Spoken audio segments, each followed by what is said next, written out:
딴데 머리가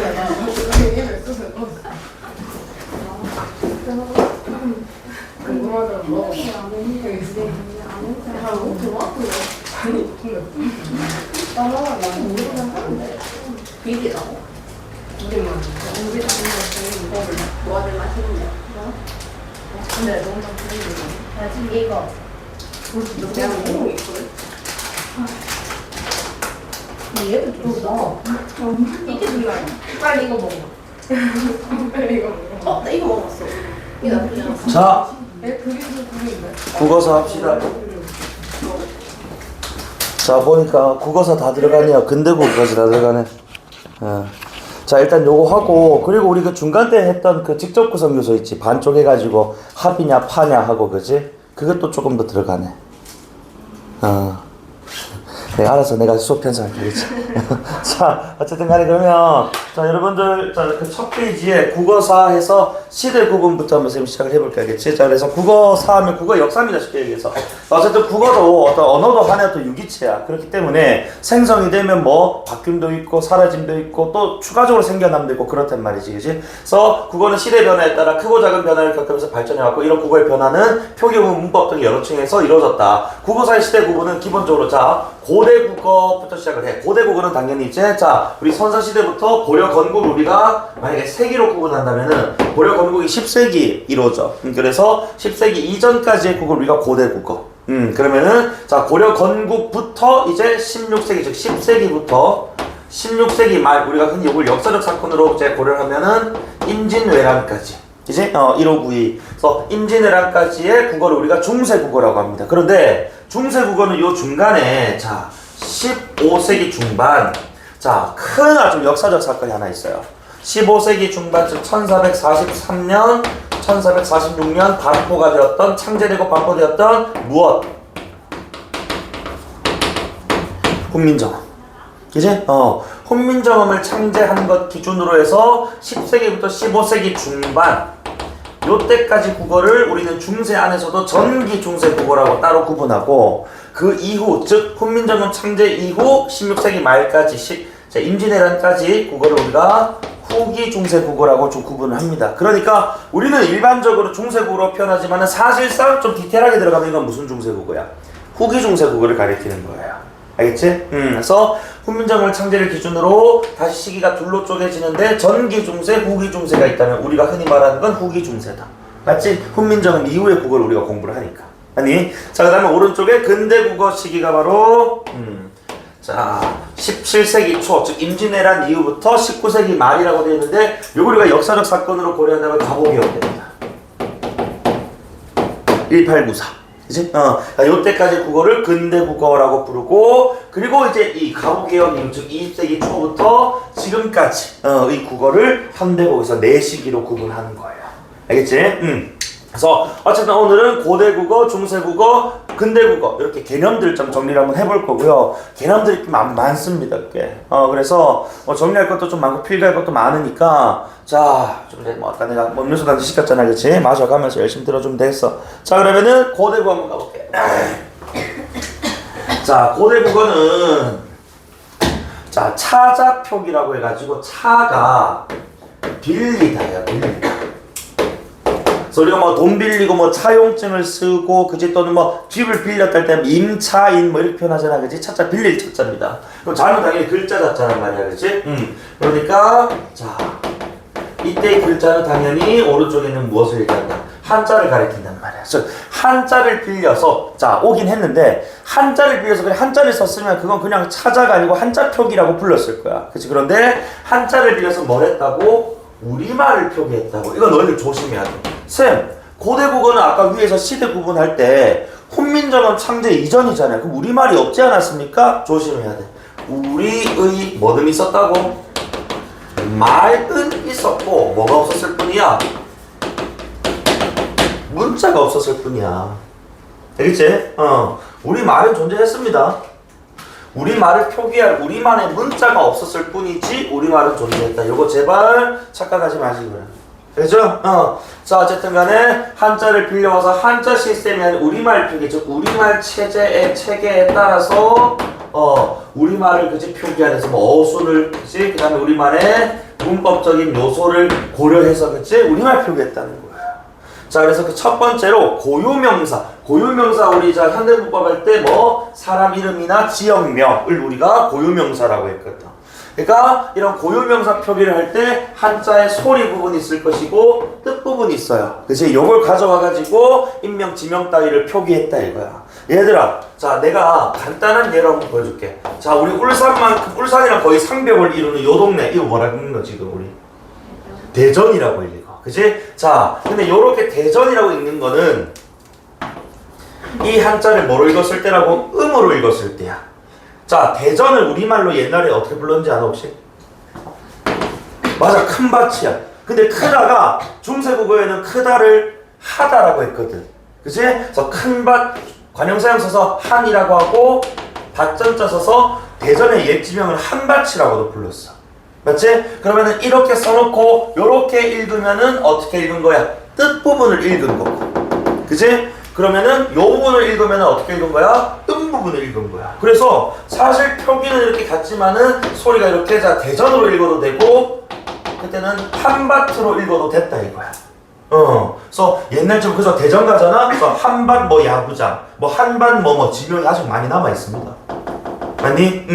자, 그래서 요런 것들 이제 이거 지명이잖아요, 그죠? 그래서 지명을 표기할 때 이렇게 한자의 부분을 또는 뜻 부분을 가져와서 표기를 한 예입니다. 알겠지? 그래서 밑에 자 소나 혹은 금천 그치? 그리고 백성군 사산 사람 뭐 돼 있는데 요 뒤에 있는 거 사람 상관없고 어쨌든 간에 소나 혹은 금천은 백성군에 사는 사람이다라고 돼 있거든. 그럼 이 말인즉슨 지금 여기 앞에 있는 요 표기가 무슨 표기라는 거야? 인명 표기라는 거야. 마치 고유명사 표기라는 뜻이거든요. 그러니까 자 우리가 이렇게 한자는 지금 뭐야 다른데 아마도 뭐는 갖다 쓸 것이라는 거 소리는 갖다 쓸 거라는 거 잘 들어봐라. 이게 완전한 음이 같은 건 아니지만은 요게 힐소자에 어찌나자에서 지금 소리로 읽으면 요거는 소나라고 읽는다고. 그런데 이 소나라는 요 단어가 오른쪽에 사실 우리가 뜻부분 우리 현대 사람들은 뜻부분 아니고 소리 부분을 읽으니까 금천이라고 지금 하는데 그 옛날에는 금천이라고 안 읽고 뭐라고 읽었다고? 요 앞에 있는 쇠금자에 내천자에서 쇠네, 소이네 이렇게 읽었을 거라고. 소이나이. 그래서 요 소이나이고 소나가 소리상 비슷하단 말이지. 맞니? 그래서 이 지금 자 만약에 이 사람이 A라는 사람이라고 하자. A라는 사람이 소나똑은 지금 요렇게 지금 자 금천이라고 있지만 사실상 그때 당시에 이렇게 표기를 해놓고 우리 문자는 없었으니까 이렇게 표기해놓고 소나또는 쇠네 따위로 그지 또는 소이나이 이렇게 따위로 읽었을 거라고. 그러니까 소리가 좀 어떻게 아주 비슷하다는 거예요. 아니, 그래서 요때는 쌤 왜 요거는 소리고 왜 요거는 음입니까? 요건 우리도 몰라요. 그냥 그 사람을 다른 사람들이 소나라고 불러서 그것에 그냥 뭐야 맞춰가지고 요거는 소리로 소나고 요거는 뜻부분으로 소이나 이렇게 하니까 비슷하네 소리가. 그래서 요렇게도 제 이름이고 요렇게도 제 이름이야 이렇게 한 거예요. 요걸 그냥 암깁니다. 알겠지? 뭐 이해하고 자식할 게 없어. 그러니까 고유명사 표기를 할 때 어쨌든 간에 우리가 아까 이렇게 불러도 됐고 이렇게 불러도 됐잖아. 그치? 그러니까 뜻부분을 가져와서 표기를 하기로 했고 부분을 가져와서 표기하기도 했다. 요렇게 기억하시면 되겠어요. 알겠죠? 자, 그래서 요거 대표적인 예 대전 뭐 예로 딱 하나 들면 쉬우니까 어쨌든 소나 이꼴 소나이 그치? 소이나이 이렇게 읽었을 거라고. 자, 그 다음에 그래서 밑에 봐봐. 그래서 소나와 금천을 각기 다른 인명을 나타내는 것이 아니라는 거야. 다른 인명이 아니니까 뭐야? 같은 인명, 같은 사람의 이름을 얘기한다 이거지. 이해되니? 그래서 동일한 인명을 한자의 음을 이용한 방식이 바로 소나. 이제 한자의 뜻을 이용한 방식이 바로 소이나이 해서 금천. 우리는 금천이라고 했죠. 그때는 소이나이라고 읽었을 거라. 그래서 이렇게 표기만 다른 것이지 아마도 소리값 자체는 같았을 것이다 또는 비슷했을 것이라고 보는 게 맞다고요. 근데 그 기준은 우리는 몰라. 그러니까 그 사람의 이름이 소나라는 소리값을 입각을 했다. 이 정도로 보면 돼. 알겠니?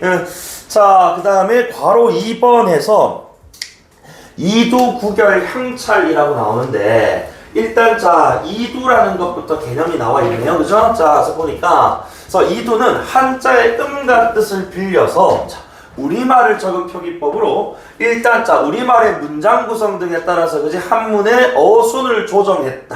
자, 한문 어순 조정. 요거 별표 하나 쳐주세요. 자, 그 다음에 조사나 어미 따위 등은 찾아 표기로 그치 적었다. 자, 조사나 어미를 적어줬다. 이 조사나 어미는 고대 중국어에는 없었던, 즉 우리 고대 우리말에만 있었던 이제 형식 형태소예요. 그래서 자, 이런 형식 형태소, 즉 우리말의 특징이라고 할 수 있는 부분들을 그치 자 찾아 표기를, 즉 한자를 통해서 그죠 한자를 빌려와서 표기했다는 점에서 되게 이제 독창적인 표기법이죠. 자, 그리고 이런 이두 같은 경우에는 좀 공문서에 좀 많이 쓰였다고 합니다. 공문서, 공문서. 그래서 이 관할 이제 그 저기 뭐야 부서라든지 그지 국가기관 이런 데서 공문서로서 좀 많이 썼다라고 보기도 해요. 자, 그 다음에 구결이라고 나오는데, 자, 구결은 요거 왜 내가 밑줄 쳐냈냐면은 구결은 한문을 읽을 때 요거 별표 하나 쳐줘. 한문을 읽을 때니까 예를 들어서 한문 경전들 있지. 예를 들어 뭐 부처님이 쓴 불교 경전들, 그지 그 원문들을 읽을 때. 우리나라 사람들이 그 원문을 좀 잘 읽을 수 있게끔 원문은 자, 즉 한문 표기 어수는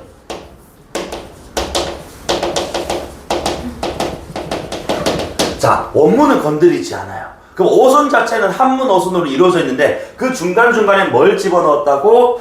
조사, 어미와 같은 것들을 집어넣은 거야. 그럼 이제 이두와 구결은 뭐가 다르냐? 이두는 자, 어순도 조정하고 형식이도 지금 붙였잖아. 그치? 근데 구결은 형식이만 지금 붙였다고 보면 되는 거야. 한문 어순 그대로 둬서 얘는 자, 구결은 한문으로 된 이 원문, 불교 또는 유교 경전 같은 것들 있지. 그치? 요런 것들 위주로 읽을 때, 그치? 한문 쫙 있으면은 예를 들어서 우리가 을 같은 것들 표현하기 위해서 그치? 새 을자 같은 이렇게 막 적고 그랬다는 거야. 그래서 자, 이두는 우리말 어순 플러스 형식이, 구결은 우리말 어순은 그대로, 자, 우리말 어순 아니라 원문, 즉 한문의 원문 그대로 두고 한문 옆에다가 이런 우리말 조사, 어미 따위를 집어넣은 거야. 알겠지? 한문 그대로 두고 거기다가 자, 구결을 붙여. 그래서 우리 구결은 학교에서 이것도 얘기했을 거야. 구결은 우리가 다른 말로 토라고 붙입니다. 토. 그래서 우리가 흔히 야, 토달지마 할 때 토 있잖아요. 그치? 그거예요. 이게 바로 이제 조사나 어미 같은 것들 덧붙였다 이런 뜻이거든. 알겠지? 그러니까 다시 한 번 더 우리는 일단 구결보다는 확장된 게 이두. 그치? 그리고 이런 이두보다 더 확장된 게 마지막 3번인 향찰이라고 배울 거거든. 자, 이두 구결은 여러분 신경 쓸 거 아니야. 요거만 암기하면 돼. 이두 이꼴 뭐라고? 어순 플러스 형식이. 그치? 구결 이꼴 형식이. 이렇게 생각하면 돼. 알겠지? 구결 형식 형태소. 이두는 형식 플러스 어순이니까 쉽게 얘기하면 구결에다가 어순을 그치 재조정했다라고 생각하면 되는 거야. 구결 붙인 거에다가. 자, 그럼 이제 마지막 단계 이 찾아 표기의 향찰이라는 친구 우리 요거 공부했습니다. 우리 자 2학년째 그 문학 같은 거 공부할 때 우리 뭐 창기 파랑가 이거 공부하지 않았습니까? 그치? 그때 자 우리 공부했던 이 창기 파랑가 또 뭐 제맘매가 이런 작품들 우리가 지금 뭐라고 향가라고 하는데, 그치? 이 향가라는 문학 작품, 그치? 표기에 사용했던 아주 독특한 표기인데, 근데 여기 특징 보시면은 위랑 다르게 이두구결과는 다르게 이두구결에서도 확장된 심화 버전으로 우리말 문장 전체를 이제 표기하는 것으로 이제 표현이 돼요. 그래서 우리말 어수는 물론이고 플러스 자 여기서는 형식 형태소뿐만 아니고 자 형식 형태소 반대계는 우리 뭐 있었지? 다 까먹은 건 아니겠지? 자! 실제 그래서 위에는 자 아까 구결까지는 그냥 형식이 정도만 추가했다 이거야. 그치? 그런데 본격적으로 우리말 문장을 적기 위해서 실질과 형식을 각각 나눠서 표기를 했다 이겁니다. 그래서 실질 형태소에 해당하는 걸 가져오려면 한자에서 뭘 가져왔냐? 뜻을 가져왔어요. 자 그러면 형식이는 당연히 한자에 뭘 가져왔겠니? 같은 것들을 가져왔겠지. 그치? 이런 식으로 가져와서 뭐 했다. 자, 각각 이제 뜻 부분을 가져왔으니까, 이 부분은 우리말의 실질 형태소구나. 자, 부분이니까, 우리말의 형식이구나. 이렇게, 그죠? 우리말 문장 전체를 표기하는 어떤 방식으로까지 확대가 됐다는 겁니다. 이해됩니까? 다만 얘는 어디에만 썼다? 문학작품인 향가 표기에만 좀 썼어요. 다른 데는 이게 보이지 않습니다. 그래서 어쨌든 자 향찰이라는 것은 자, 어수는 물론이고 실질과 형식을 구분해서 그치 뜻을 가져온 부분, 음을 가져온 부분 이렇게 또 이제 구분을 했고 자 그리고 요거는 또 문학작품 향가라는 것의 표기에 주로 썼다. 그래서 향찰이라는 친구는 이 통일신라에 주로 쓰고 지었던 것이 우리 향가가 사라짐과 동시에 얘도 같이 좀 소멸되는 경우 자 사라짐의 길을 걷습니다. 이해됩니까 여기까지? 자 그리고 향찰은 또 사실은 어순에다가 실질이 형식이 다 구분해야 되잖아. 이게 사실 웬만한 지금 지식인 아니면 쓰기가 좀 어려워요. 그래서 되게 좀 복잡해서 그런지 향가 외에는 다른 데 쓰지 않았고 향가 사라짐과 동시에 같이 사라졌다고 보시면 돼요. 알겠죠? 그래서 어쨌든 자 요거는 참고로 차자 표기의 을인데 어쨌든 차자란 지금 이제 우리가 그냥 사실 쉽게 쓰려면은 그냥 한자 시스템 가져와서 그냥 한자 시스템 그대로 쓰면 편해요. 근데 이걸 굳이 또 우리말의 체계에 바꿔서 막 썼잖아. 그치? 그러니까 이런 것들 자체는 자 외래 문화를 수용하는 우리 민족의 어떤 주체적인 능동적인 태도다 라고 이렇게 막 설명하는 경우도 있습니다. 그냥 참고로 여담으로 적어두세요. 알겠지? 그냥 받아들인 게 아니고 이것은 뭐야? 한자를 가져오긴 왔는데 우리말의 스타일에 맞게끔 바꿨었잖아. 맞지? 그래서 외래 문화를 수용하는 주체적인 능동적인 태도다. 차자의 의의입니다. 차자 표기에 여기까지 됩니까? 자 그래서 이 차자 표기할 때 일단은 고유명사, 이두국일, 향찰 요 개념들 숙지만 좀 잘해두시면 될 것 같고 알겠지? 자 그 다음에 괄호 2번에 어휘 챕터인데 그러니까 고대 국어의 어휘, 일단 중세 국어의 어형과 일치하는 단어들이 많이 발견됩니다. 어쨌든 간에 우리가 뭐 고대부터 중국의 영향을 받아왔기 때문에 그치? 한자식 표현들 그치? 뿐만 아니라 불교식 한자들 이제 우리가 뭐 국교로 이제 뭐 고려의 국교든 그치? 신라의 국교든 간에 전부 다 이제 불교였단 말이야. 그치? 나라 종교 자체가. 그래서 신라에서 어쨌든 고려로 넘어가는 그런 상황에서 다 불교로 이어졌기 때문에 불교계 한자들도 많이 사용이 됐다. 뭐 이 정도만 보시면 될 것 같네요. 자, 그 다음에 뒤에 중세 국어가 사실 메인이겠죠. 그치? 자.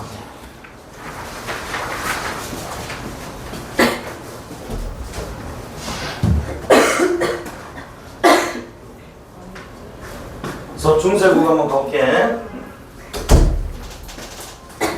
알았어. 자, 그래서 중세 국어는 여러분 아마 우리 고1 때 내신 공부하면서 그치 기억이 나실 건데요. 일단 선생님이 몇 가지만 소개 좀 할게. 일단 우리 메인은 사실 뭐 고대도 아니고 근대도 아니고 중세야 중세. 자, 중세 국어는요. 일단 아까도 얘기했지만 뭐 시기는 따로 얘기 안 할게요. 시기 따로 얘기 안 하고 그 괄호 2번 있지 그치? 괄호 2번에 자 이어적기라는 거 나오는데 내가 요거 이어적기를 요렇게 좀 다르게 좀 표현할 건데 자 형태를 밝혀 적지 아니하고 소리 나는 대로 적었다라고 되어 있어. 그러니까 기본적으로 중세 국어에서는 우리가 훈민정음 창제 이후 훈민정음을 기준으로 얘기하기 때문에 훈민정음의 창제 원리를 좀 알면 좋다는 거야. 훈민정음 기본적으로 소리 글자입니다. 음소 문자라는 거야. 그렇기 때문에 훈민정음 기본적으로 음소 문자다 이꼴 소리대로, 그치? 즉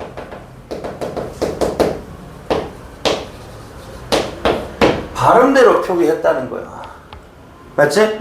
그래서 우리 지금 자 세종어 중민정음 예를 들어 고1 때 우리 공부했던 거 보면은 말, 스, 미 이렇게 막 표기하더라는 거지. 그 요놈을 분석하면 말씀 플러스 이었단 말이야. 그치? 그러니까 이렇게 각각 형태를 밝혀 적지 아니하고 요렇게 자 받침이 있고 뒷말이 좀 비어 있으면 올려서 그대로 발음해 버리는 거지. 이어 적기 또는 우리가 연천.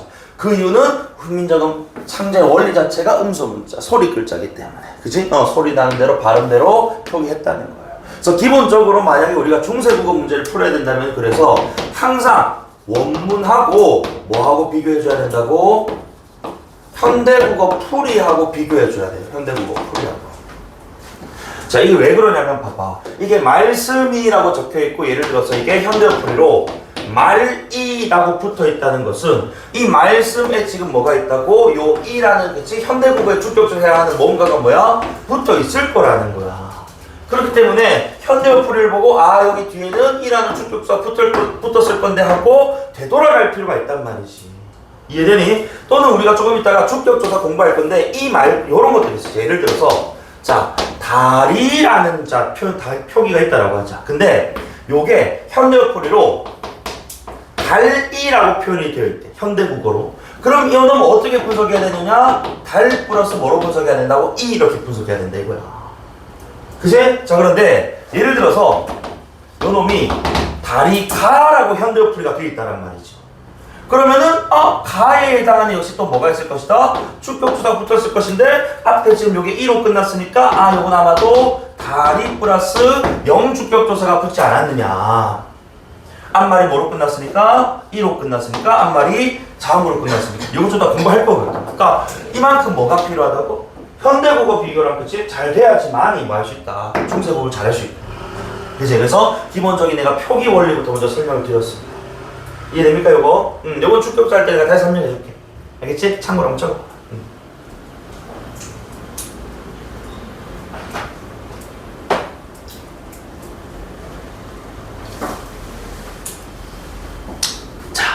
그래서 일단은 대원칙 하나 했어, 그치? 우리가 음소문자, 즉 소리대로 표기. 그렇기 때문에 기본적으로 중세국어의 표기 원리는 표음주의입니다. 표음주의.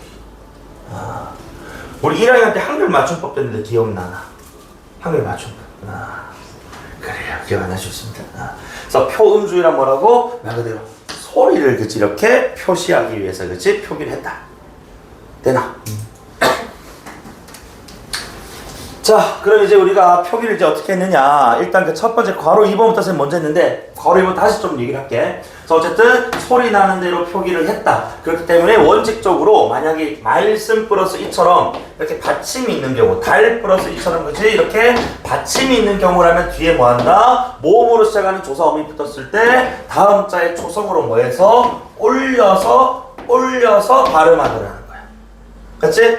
소리 나는 대로 이렇게 그치? 자, 그래서 눈이 같은 경우에는 자, 눈이로 해석되니까 아마도 눈 플러스 이였겠거니. 그치? 그 다음에 손을 이라고 되어있지만은 아마도 손 플러스 지금 내가 편의상 을이 아니고 알이라고 읽을게. 알겠지? 아래아가 붙은 거 알. 그 다음에 높아서 아마도 높다에다가 아가 붙지 않았겠는가. 이렇게 분석해야 된다는 거야. 그러니까 현대어를 보고 요거는 지금 연철된 거니까 즉 이어진 거니까 이어졌기가 된 거니까 자 이거는 이렇게 풀어야 되겠다 라고 할 수 있어야 된다. 되니?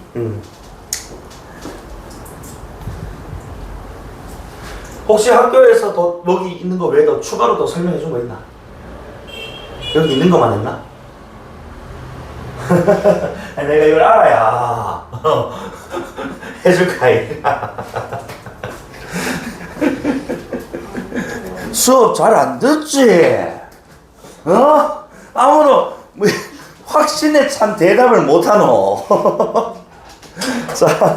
자, 괄호 1번으로 다시 조금 올라갈게요. 그래서 어쨌든 중세국어는 자 종성표기, 종성이랑 쉽게 해서 받침자리입니다. 받침자리 표기할 수 있는 자음이 자 8가지였어. 우리 자 중간고사 때 음절 끝소리 규칙 우리 현대국어에서는 이것도 내가 비교 한번 해볼게. 현대국어에서는 받침의 표기에는 제약이 있다 없다? 제약 없어요. 어떤 자음도 받침자리에 다 들어갈 수 있습니다. 표기할 때는, 적을 때는, 그치? 근데 현대국어는 뭐 할 때는 제약이 있었다고? 발음할 때는 제약이 있었지. 발음할 때 우리 뭐야? 가느다란 명박에서 7개만 발음되었잖아. 음절 끝소리 그렇지. 맞아? 그래서 발음 시에는 제약이 있었다. 7개. 그래서 우리가 이거를 뭐 7종성법이라고 하는데 이때 말하는 7종성법은 발음 시 제약을 얘기하는 건데 중세국어는 이거 자 아까 쌤이 대전제로 깔았어. 자 중세국어 표기 어떻게 한다 했어? 가영아 중세국어 표기 어떻게 한다 했지? 뭐대로? 소리 발음대로. 즉 8개를 적었다는 것은 8개로 뭐 났다? 8개로 적는다는 건 8개로 소리가 났다 이런 뜻이에요. 맞지? 그래서 중세국어에는 자, 이 8종성법이라고 해서 표기도 발음도 8개로 뭐가 있었다? 제약이 둘 다 있었다. 그 이유를 다시 훈민정 무슨 글자? 무슨 글자? 소리 글자. 그지? 그래서 자, 표기 발음에 썼던 요 8가지 친구가 기역부터 이응까지는 근데 이응이 우리가 지금 쓰는 이응이랑 모양이 조금 달라요. 위에 꼭지가 달려있죠. 그치? 그래서 지금의 이응과 조금은 다르다 모양에서 옛 이응이라고 표현합니다. 근데 지금의 현대고의 받침 이응하고 똑같은 기능해요. 알겠지? 기역부터 옛 이응까지. 그래서 표기도 8개, 발음도 8개 이렇게 가야 되는 거야. 물론 이 8종성법에 그치? 자, 8종성법이라고 하는데 8종성법에 어긋나는 예외도 있습니다. 예외도 있는데 기본적으로 중세국어는 어쨌든 이 8종성법에 입각한 표기를 했다, 발음을 했다라고 보시면 되고 그럼 이 8종성법의 근거는 어디서 나왔냐면 우리 훈민정음 해례본이라는 게 있어. 해례본이 훈민정음 해설서 사용설명서거든. 훈민정음 해례본에 따르면은 이런 표현이 있어. 자, 8종성 가조용 이런 뜻이다. 그럼 이 말이 뭐냐면 종성 자리는 8개만으로 그지? 뭐하다? 족하다. 즉 충분하다. 그러니까 우리 사실 종성 글자 따로 안 만들고 초성자, 자음자 돌려막기 했잖아. 맞지? 우리 받침 글자 따로 만들어서 해줘야? 받침 글자 따로 안 만들고 우리 초성에서는 똑같은 걸 쓰거든. 근데 그거를 종성에도 다 쓸 수 있는 게 아니고 그 중에서 8개만으로도 뭐하다? enough 충분하다 뜻이야. 요 해설서에서 이런 설명이 있어. 8종성 가조용. 그래서 우리는 8종성법이 중세국어 표기 원리였다라고 얘기한단 말이지. 그치? 8종성 가조경 8개만으로 사용하는데 족하다, 충분하다. 사용, 슬용자. 그치? 충분하다. 그치? 그래서 요 8개는 기역부터 그냥 이응까지 쭉 나열하면 돼요. 알겠지? 그리고 여기서 한 개 더 중요한 게 있어. 자, 여기서 현대국어는 아까 발음상 7개였거든. 요 7개가 우리 아까 가느다란 명박이라고 했을 때 지금 요 밑에 있는 8종성하고 차이점이 있다면 누구의 유무? 예디음 플러스 예디음 왼쪽에 있는 시옷의 유무입니다. 자, 예디음은 일종의 모양만 다를 뿐이지 현대국어 이응하고 그 음과 그 기능이 똑같아요. 요건 익스큐즈하고 모양만 다른 거고 가장 큰 차이점이 있다면 바로 요 시옷의 유무입니다.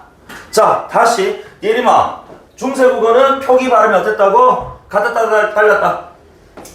같았다. 그치? 그럼 이 말인즉슨 디귿과 시옷이 이렇게 표기가 됐다는 것은 발음상 뭐였다? 디귿과 시옷이 달랐다. 그치? 현대국어는 전부 다 뭐로다? 디귿으로 다 뭐합니까? 음끝 적용해서 다 발음해버립니다. 맞니? 그런데 중세국어에는 이 시옷과 디귿이 뭐 됐다? 받침 자리에서 구별이 되었다. 즉 다르게 소리가 났을 것이라는 거야. 알겠지? 현대국어는 다 디귿으로 그냥 발음합니다. 그지? 시옷 발음 아니고 디귿으로 다 발음하게 되었다고. 그런데 중세국어에서는 디귿과 시옷이라는 걸 이것이 발음상 구별했을 것이다. 어떻게 구별했는지 모르겠어, 사실은. 그때 당시 뭐 음성 파일이 남아있는 것도 아니고, 그지? 다만 우리는 논리적, 원칙적으로 이제 그 문헌상 남아있는 자료에 이제 근거를 해서 디귿과 시옷이 아마도 표기가 발음이 같았기 때문에 디귿과 시옷이 구별, 이제 표기가 됐다는 것은 아마 다르게 발음되지 않았을까라고 보는 게 맞다는 거지. 이해되나, 요거? 이거 중요한 겁니다. 그렇기 때문에 예를 들어가지고 너희가 만약에 중세국어야, 중세국어의 곧과 곧. 자, 시옷과 디귿. 우리 현대국어에서 그냥 다 똑같이 디귿 발음할 거예요. 음껏 적용해가지고. 하지만 중세국어에 이렇게 시옷과 디귿이 받침자리에 들어가 있다는 것은 요 두 단어가 뭐하지 않다? 같지 않다. 그치? 요런 걸.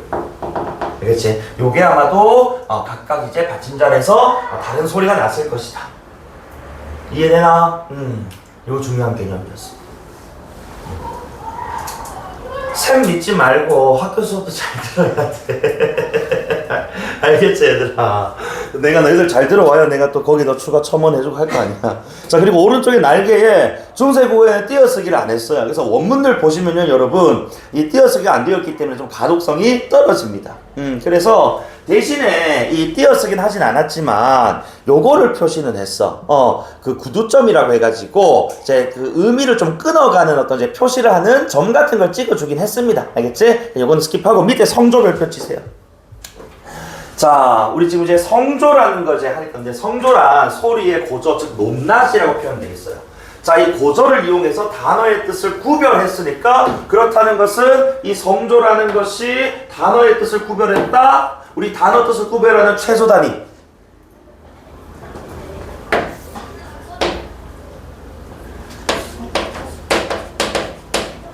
의문. 이제 뜻을 구별하는 최소 단위 의문이야. 그래서 성조가 의문의 역할, 기능을 했다. 자, 그리고 의문 중에서 우리가 우문이 두 가지가 있잖아. 음소와 운소. 이제 음소는 비분절, 다시 분절 의문. 운소가 비분절 의문이었어. 그러면 성조는 지금 뭐야? 높낮이잖아. 소리의 높낮이. 그러면 얘는 음소겠어? 운소겠어? 의문 중에서도 정확하게 얘기하면 비분절 의문, 글자가 아닌, 그치, 글자로 표시하지 않는 의문인 비분절 의문, 운소라고 볼 수 있는 거야. 알겠지? 자, 그래서 이 성조라는 것을 우리는, 자, 밑에 두 번째 줄에 방점이라는 걸 찍어서 표시를 해줬다는 거지. 방점은 글자, 어디에? 왼쪽에 찍습니다. 왼쪽에 찍어가지고 이 성조 음의 높낮이를 구별해 주거든요. 자, 요거 옆에 한번 필기해 드릴게요. 자, 성조는 일단 기본적으로 평성, 가장 낮은 소리 있고요. 그 다음에 거성, 가장 높은 소리 있습니다. 그 다음에 상성, 뭐 했다가 낮았다가 높아지는 소리, 상성이라고 했어. 자, 그래서 얘네를 우리가 만약에 이렇게 만약에 표시를 한다면, 요게 지금 음의 높낮이라고 합시다. 오케이? 자, 그러면은, 자, 가영아, 요거는 지금 가장 음이 어떤 상태야? 낮지? 그치? 요 친구는 뭐라고?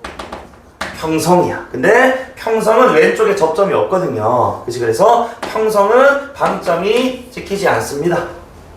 오케이? 자, 근데 우리 지금 여기, 자, 정빈아, 얘는 가장 어떤 소리야? 가장 높은 소리니까 뭐라고 부르는 친구? 그렇습니다. 거성이라고 부르는 친구. 왼쪽에 접점이 한 개 있죠. 그치? 그래서 거성은 왼쪽에 점을 한 개 찍습니다.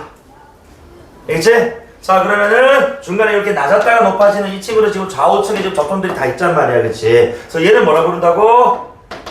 예림아, 얘는 상성이라고 부른다. 그치? 상성은 좌우측에, 그치? 이렇게 점들이 있기 때문에, 접선들이 있기 때문에 점을 몇 개 찍었다? 2개 찍었다. 맞니? 자, 해서 특히 상성 같은 경우는, 자, 봐봐, 얘들아. 평성하고 거성의 지금 길이가 한 2칸 정도로 지금 표현했다면은 상성은 지금 이제 어떻게 돼? 한 2칸 정도 된단 말이야. 얘네가 한 칸이면은, 그지? 상대적으로 얘가 뭐기 때문에 낮았다가 높아지다 보니까 상대적으로 음의 길이가 좀 길다고요. 그래서 이 지금 상성 같은 경우에는 현대국어의 긴 소리, 즉 뭐로 이어진다고? 장음으로 이어진다 이겁니다. 그래서 참고로 예를 들어가지고 중세국어에 눈 옆에 이렇게 점이 2개 찍혀 있더라는 거야. 그럼 얘는 지금 중세국어로 치면은 어떤 소리입니까? 상성, 눈 이렇게 하는 소리겠지, 그지? 근데 이 친구가 현대국어 오면은, 자, 발음을 어떻게 한다고? 얘가 상대적으로 길게 발음하게 된다. 그치? 소리가 길게 발음하는 친구는 그 의미가 스노우거든. 그치? 그래서 아마도 요게, 그치? 자, 중세국어의 눈 왼쪽에 점 2개 찍혀있는 요 눈이 아마도 스노우에, 그치? 밤하늘에 내리는, 그치? 겨울에 밤하늘에 내리는 눈, 그치? 그래서 그 스노우가 아닐까. 그러면 얘들아, 자, 만약에 눈에 왼쪽에 방점이 없어. 그러면은 해줘야 방점이 없으니까 얘는 무슨 소리겠어? 없으면 평성이거든. 그치? 그럼 얘는 현대국에서 뭐였을까? 그냥 짧은 소리인 눈. 그럼 이 눈하고 지금 소리 길이가 다르니까 어떤 의미 얘는? 적어도 스노우는 아니겠지. 그치? 아이즈. 신체. 그래서 현대국어에 그치? 긴 소리로 이어졌다라는 게 흔적으로 남아있는 겁니다. 알겠습니까? 자, 그러면 요거만 하고 선생님 밖에 한번 나가볼게. 왔을 것 같아. 자, 하나씩 한번 해보자. 우리 5명이니까. 자, 샘부터 먼저 할게. 나는 지금 뭐야? 아무것도 없어요. 그치? 그러니까 낮은 소리로 할게. 그러면 자, 낫은 해줘야 어떤 소리? 가장 높은 소리. 그치? 자, 가영아 말은 어때? 낮았다가 높아. 왜? 방점 2개니까 상성. 그치? 그래서 얘는 낮았다가 높아지는 소리. 상대 좀 길게 좀 표현했습니다. 그리고 자, 스 옆에 정밀아 없어. 그치? 그러니까 얘는 평성. 그치? 그리고 이름이 미 옆에 방점 몇 개? 1개니까 가장 어떤 소리야? 높은 소리에서 이렇게 표현할 수 있는 거야. 그치? 나랏 말 사미 이렇게 딱. 어이가 없지, 그죠? 이렇게 발음했을 거라고요, 아마도.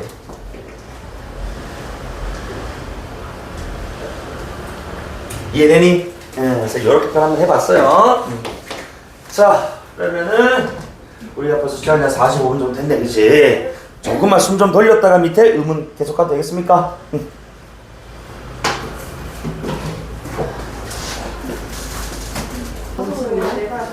자, 그러면 자, 35페이지 괄호 2번에 의문 한번 가봅시다. 자, 이제 중세국어 괄호 2번 의문해서 자, 일단은 자, 자음 같은데 자, 그래서 경음 즉 된 소리가 등장했다. 요거 옆에 고대 국어 시대에는 우리 말은 있었으나 된 소리는 존재하지 않았었어요. 그런데 중세국어가 중세국어 시기가 되면서 아마 이런 된소리 꿈, 딸, 뿔이라고 부르는 친구들이 아마 등장하지 않았을까. 그치? 자, 고대국어에는 된소리가 존재하지 않았었습니다. 그리고 2번 별표 주세요. 자, 그래서 지금 보면은 위에 이 친구 시옷이고 밑에 친구들은 지금 비읍 또는 비읍 시옷으로 시작해. 요거 구별 잘해야 돼. 자, 여기서 내가 글자 운용 방식에 대해서 2가지 소개를 할 건데요. 자, 글자를 이렇게 만들어 놨다고. 그치? 자, 만들어 놓고는 글자를 이제 운용하는 데 있어서 어떻게 배치를 할 것인가에 대해서 그치? 크게 2가지 계열로 나는데 자음에서 자, 우리 연서라는 게 일단 있어요. 연서. 자, 연서라는 것은 글자를 여기서 말하는 글자는 자음을 얘기하는 겁니다.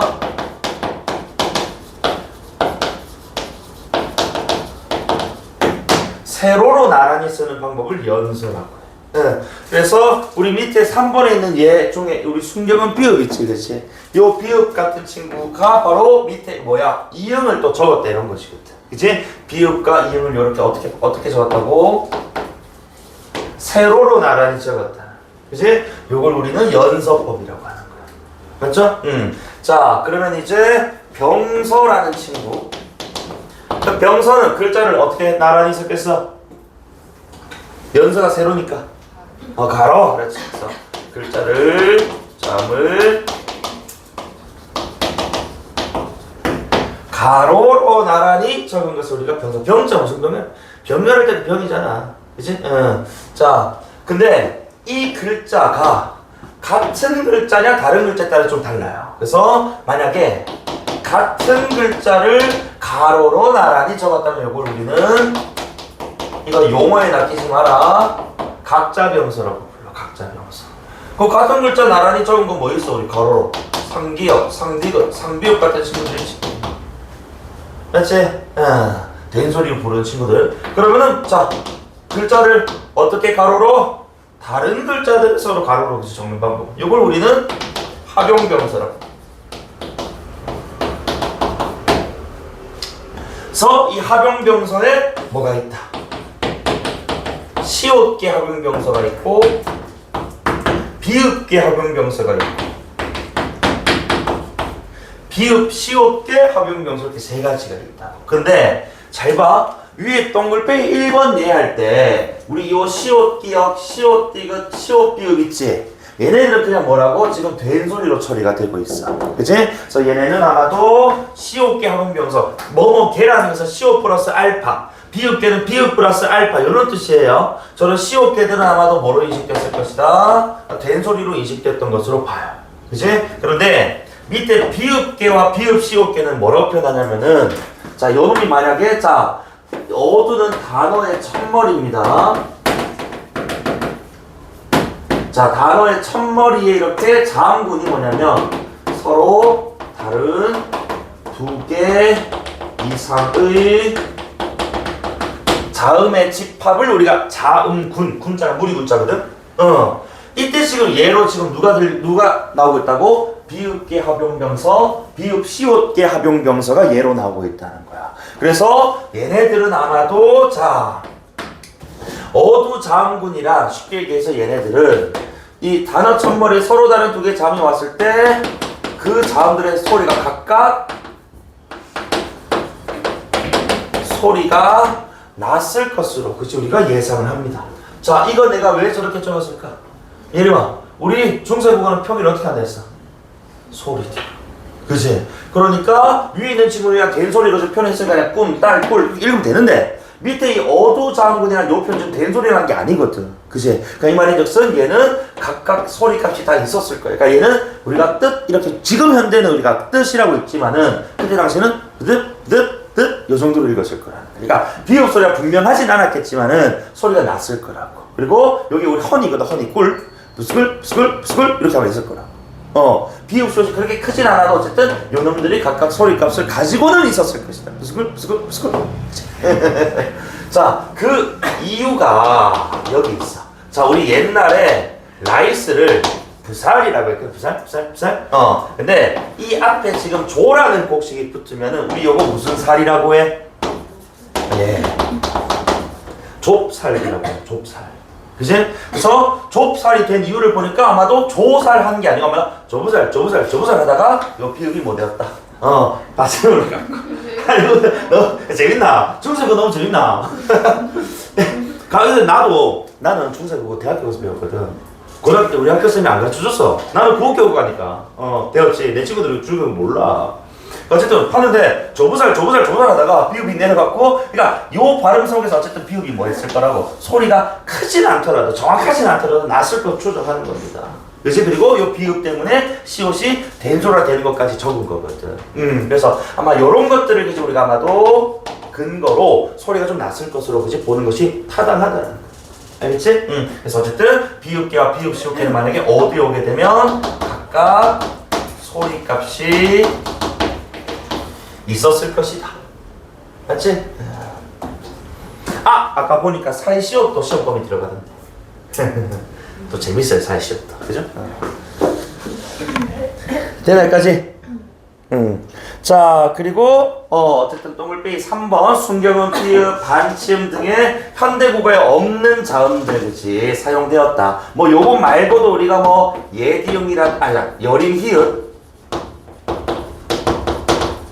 그다음에 뭐 예디음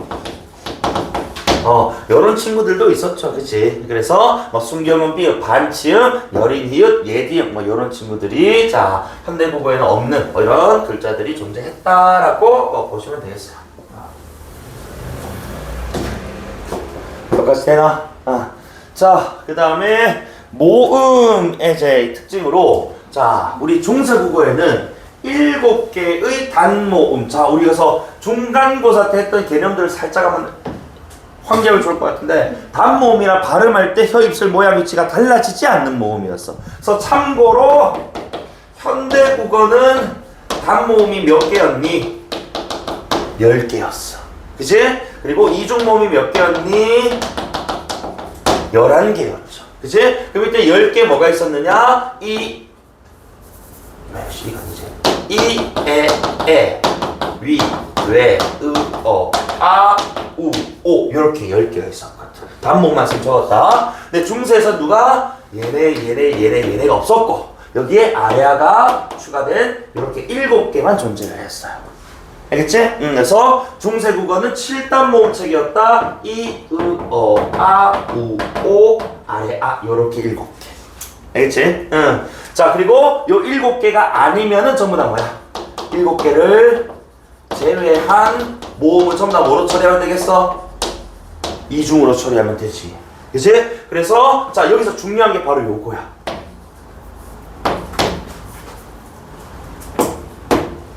우리 아이의 애하고 어이의 애하고 그치? 왜랑 위. 즉 현대국어에는 단모음에 지금 처리가 되어 있는 친구들이 중세 때는 뭐라고? 얘네들이 전부 다 다른 건 몰라 상관없어. 이중모음이었다는 거야. 그래서 아까 쌤이 혹시 요거 어떻게 읽었노? 뭐 어떻게 읽더노? 내가 쇠네라고 안 읽었다. 소이나이 이렇게. 소이나이. 왜? 이거 단모음대로 읽으면 안 됩니다. 중세국어 당시에는 요게 아마도 이 오와 이, 아와 이가 결합한 이중모음으로 처리가 됐을 것이기 때문에 만약에 똑같은 소리를 중세적으로 낸다면 이거는 쇠네가 아니고 소이나이 그래서 소나랑 비슷하게 들리는 거야. 알겠지? 그래서 요게 중세는 뭐였다? 이중모음이었다는 거. 알겠지? 그래서 중세식으로 읽으면 소이나이, 지금으로 읽으면 쇠네라고 읽으면 되는 거지. 그치? 요거 구별을 하셔야 돼. 알겠죠? 다 이거 암기예요, 솔직히. 맞지? 암기. 현대는 10개, 중세는 7개. 그래서 자, 위외가 지금 중세국어는 없었고 여기 아래아가 추가한 7개였다. 그치? 그리고 요 7개가 아니면 전부 다 이중이다. 그치? 그리고 여기서 자, 그려놓고 저는 바로 시작할게. 요 모음 조합을 펼치세요. 자, 우리 국어는요. 자, 양성모음과 음성모음이라는 게 있어. 그치? 자, 양성모음, 음성모음 내가 할 때마다 좀 웃긴데 자, 우리 사실 다 배변 활동하고 살아요. 그래서 우리 예나가 2살이거든? 이제 3살이구나. 우리 예나가 이제 배변 활동을 합니다. 박수. 자, 예나가 똥 싸봤자 얼마나 싸겠어. 먹은 게 얼마나 된다고. 그치? 우리 예나가 싸는 똥은 어떤 소리나? 퐁당 소리나요. 퐁당. 오아. 그치? 퐁당. 밝고 경쾌하죠. 그치? 근데 자, 우리 더럽지만 우리 생각해봐. 우리 2살 아니야. 우리 19살이야. 그렇지? 우리 어때요? 으생 더러워요. 그렇지. 왜? 우리 소리는 우어 풍덕이지라는데. 맞나? 그러니까 약간 뭐야? 어둡고 탁한 소리. 그 퐁당은 무슨 소리야? 맑고 깨끗한 소리. 맞지? 우리 얘나 2살짜리 똥 싸면 퐁당할 거 아니야. 너도 퐁당이니? 네. 진짜로. 그러면은 그래, 너무 먹는데 내가 너무 더러운 얘기를 했나 보다. 그치? 어쨌든 샘 조카 얘나는 퐁당, 우리는 풍덩. 알겠지? 풍덩. 알겠나? 그래서 음성이고 양성이. 알겠어? 나 오늘 해주 똥 소리 내가 이제 알게 되었네. 참네, 살면서. 아래야 뭐라고? 양성. 그치? 그 다음에 위에 있는 우 뭐라고? 풍덩. 음성. 그치? 그 다음에 자, 요 이는 밑에 나와 있겠지만은 중성모음에서 중성모음. 중성이는 뭐야? 음성도 양성도 잘 어울렸다 이겁니다. 알겠지? 어디는 다 잘 가라. 자, 어쨌든 간에 그래서 모음 조화는 결국 뭐는 뭐끼리? 앞이 모음이 양성이면 양성끼리, 앞에 모음이 음성이면 음성끼리 이렇게 조화하는, 그치? 성격 같은 것끼리 결합하는 양성이가 모음 조화라고 하는 거예요. 알겠지? 그래서 밑에 예를 한번 들어보면은 자, 달 다음에 우리가 목적격 조사가 있거든. 예를 들어서 알과 을이 있다라고 하자. 그러면 가영아, 알과 을 중에 누가 선택돼야 될까? 앞이 뭐니까? 양성이니까 양성의 알이 선택돼야 된다 이거예요. 그래서 이렇게 선택돼요. 알겠지? 그리고 자, 정민아, 요거는 이렇게 만약에 선택되면 이렇게 적으면 돼, 안 돼? 뭐대로 적어야 돼? 소리대로 적어야 되니까 달을 이렇게 적어. 표기. 현대어는 이렇게 옆에 아마 달을 이렇게 적혀 있겠지. 맞지? 그럼 이렇게 갈 수 있어야 된다. 현대 불닭 봤을 때. 맞지? 자, 그리고 마근도 마찬가지야. 요거는 이제 동사의 어간과 어미가 결합했을 때는 똑같이 얘도 지금 뭐가? 아래야 은과 은이 있어. 그치? 그러면 자 혜주야 뭐가 결합돼야 돼?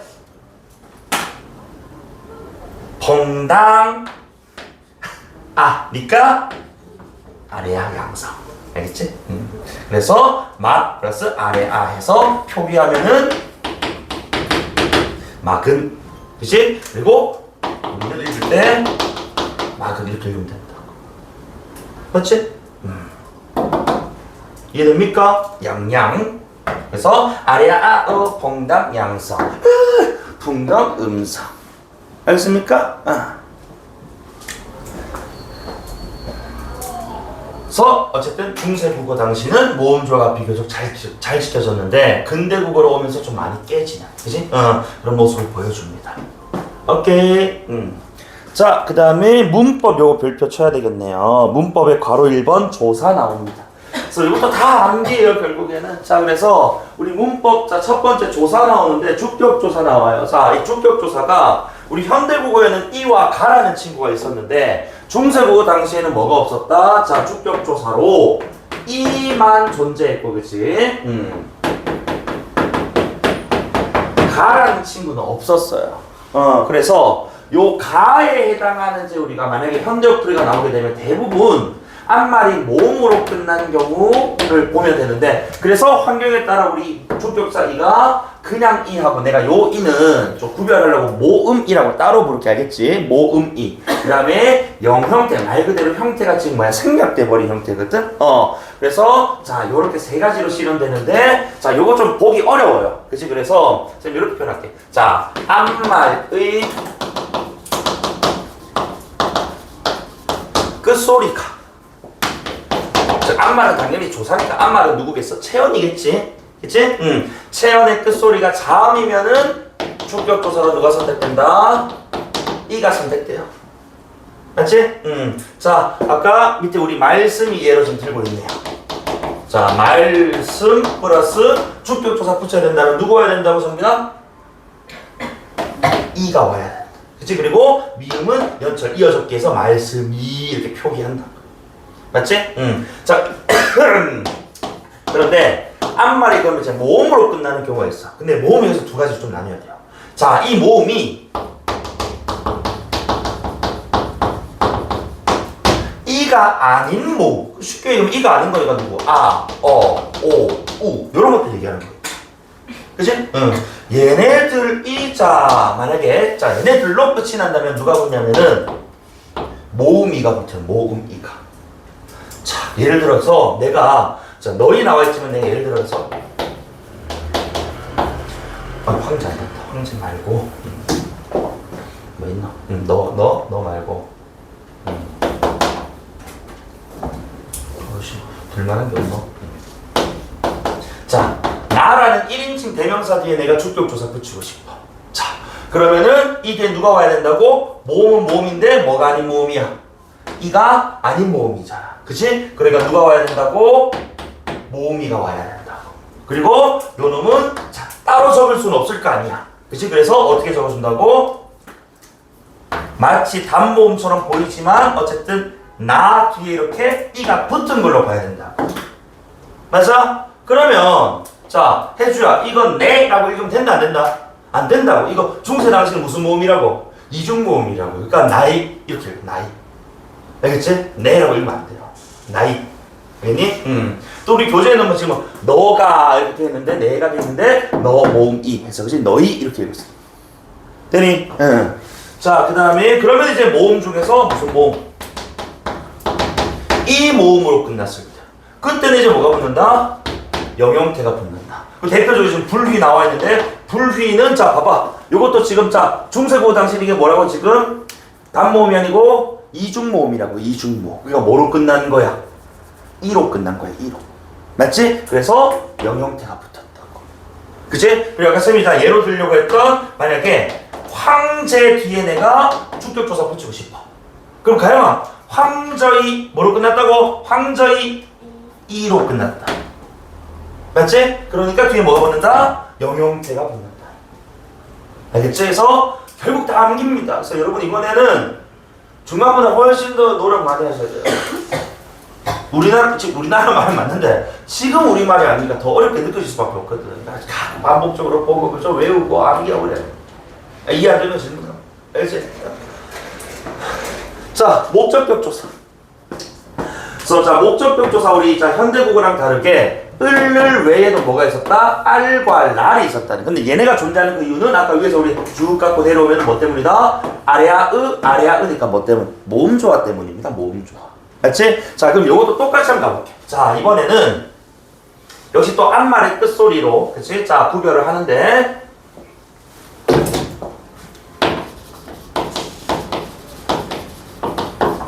자, 앞말의 끝소리가 자음이.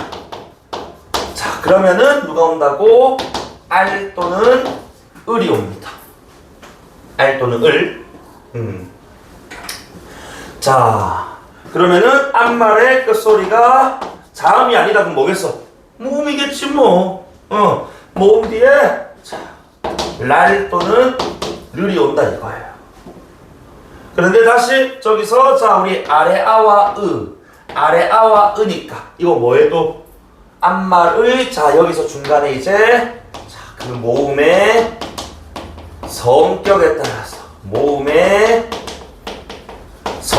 따라서 만약에 그 앞말의 그지 음절의 앞음절의 모음이 양성이면은 알이 선택될 것이고, 그치? 또는 랄이 선택될 것이고, 앞말 그 모음이 그치 음성이라면은 을이나 르이 선택될 거라 이거예요. 맞지? 자, 그럼 1차적으로는 뭘 본다? 앞말 끝소리부터 먼저 보아라. 그래서 알, 을, 랄부터 먼저 골라놓고 그 다음에 두 번째로 모음 조화에 따라서 결정해라. 아니, 자 그래서 여기 있는 지금 예를 들어보면은 자, 밥 다음에 내가 목적격 조사 붙이고 싶어. 그러면 자 예를 봐. 밥이니까 뭐로 끝나서 앞말이 자음으로 끝났지. 그치? 그러면 일단 알, 을이 선택된다고. 맞죠? 그럼 가영아, 앞말이 이번에는 이제 모음의 성격 봤을 때 아가 무슨 모음? 홍당 양성. 그러니까 뭐가 온다? 알이 온다 이거야. 그치? 그래서 연철 표기하면 바발, 밥을 이런 식으로 표기한다 이거야. 이해됩니까? 자, 그런데 자, 독특한 게 있어. 자, 근데 이 머리일과 같은 요 마지막 예시 한번 보세요. 머리일처럼 앞말이 만약에 뭐처럼 자 이렇게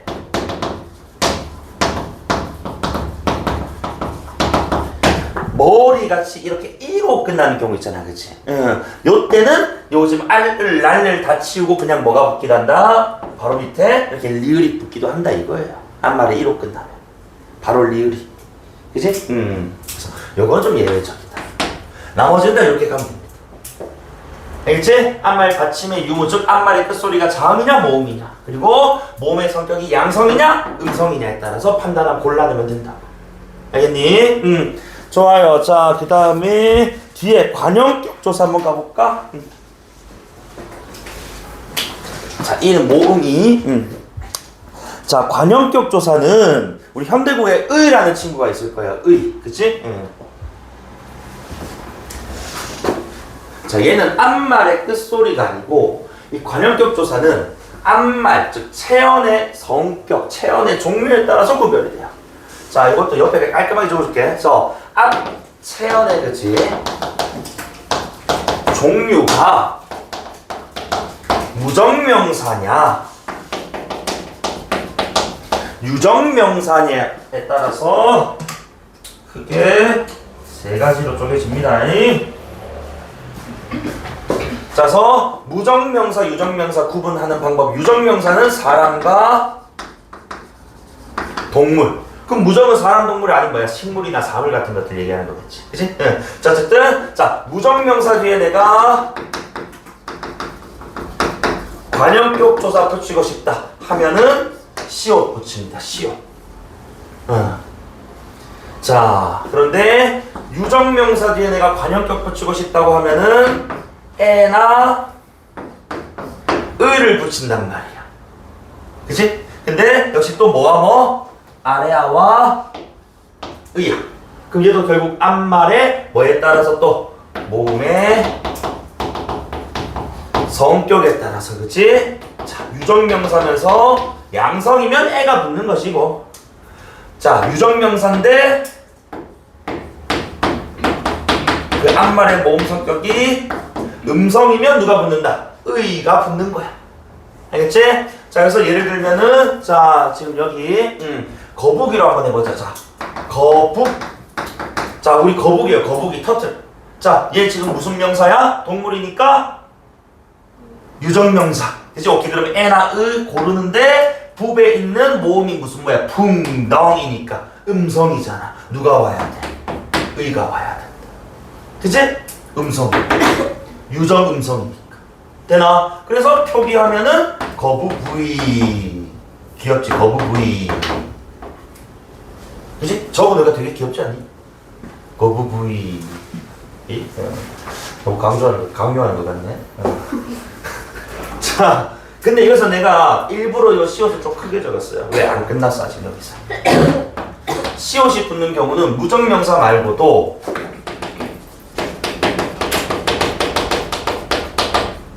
만약에 높여야 되는 유적명사 사람 동물인데 만약에 우리가 높여줘야 돼. 그러면은 시옷을 붙입니다. 그래서 자 위에 우리 지금 예문으로 예를 들어서 부처를 우리는 또 이제 세존이라고 표현하기도 하거든. 자, 세존 만약에 뒤에 내가 관용격 붙이고 싶어. 이 세존이 세상에서 가장 존귀한 대상 뭐 이런 식의 줄임말입니다. 그럼 세존 부처님이기 때문에 뭐 해야 되는 사람? 사람은 사람인데 높여야 되는 사람이잖아. 그러면 뭐가 선택돼야 된다고? 이거는 에의가 아닌 시옷이 붙어야 돼. 알겠지? 그래서 이런 식으로 결정. 그래서 세존은 사실 한자이기 때문에 한자 밑에 시옷 적을 수 없으니까 세존하고 옆에 그냥 시옷 적으면 됩니다. 알겠지? 자, 이런 식으로 결정돼야 된다. 자, 그래서 요거 꼭 좀 한 개 더 해볼까? 사슴. 내가요. 자, 사슴 뒤에 내가 관용격 붙이고 싶어. 정빈아. 사슴은 유정, 무정. 동물이니까 유정. 그치? 자, 그러면은, 자, 예림아. 사슴은 그 앞 모음은 성격이 뭐야? 양성. 그치? 그러니까 누가 와야 돼? 애가 와야 돼. 그치? 그래서 연철하면은 사슴에. 그치? 알겠지?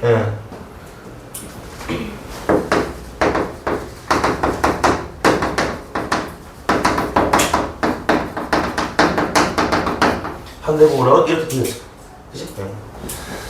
자, 그 다음에 4번의 혹격조사는 높임의 혹격조사로 뭐 하 같은 것들, 요 하가 이시여 이렇게 해석이 되는 거예요. 알겠지? 그래서 님금 뒤에 하가 붙어 있으니까 현대풀이 뭐라 돼 있어? 이시여라고 해석되고 있잖아. 그치? 그래서 우리가 혹격조사라는 것은 무슨 조사야? 부를 때 쓰는 조사잖아. 그치? 그래서 임금님이시여, 임금하 이렇게 부르는 것이고. 그래서 우리 그 고전 시가 중에 뭐 정읍사 또는 뭐 원앙생가 같은 경우에 이런 표현 있어. 달하이 요게 아니고 뭐야 이거? 달림이시여 이렇게 해석이야. 그치? 하가 높이면 혹격조사. 이런 식. 알겠지? 우리 뭐 어제 추석이나 이럴 때 뭐 다리가 소원 빌 때 있잖아. 그치? 달이시여, 달림이시여 할 때. 이렇게 됩니까? 그래서 암기할 게 좀 많네요 지금까지. 그치?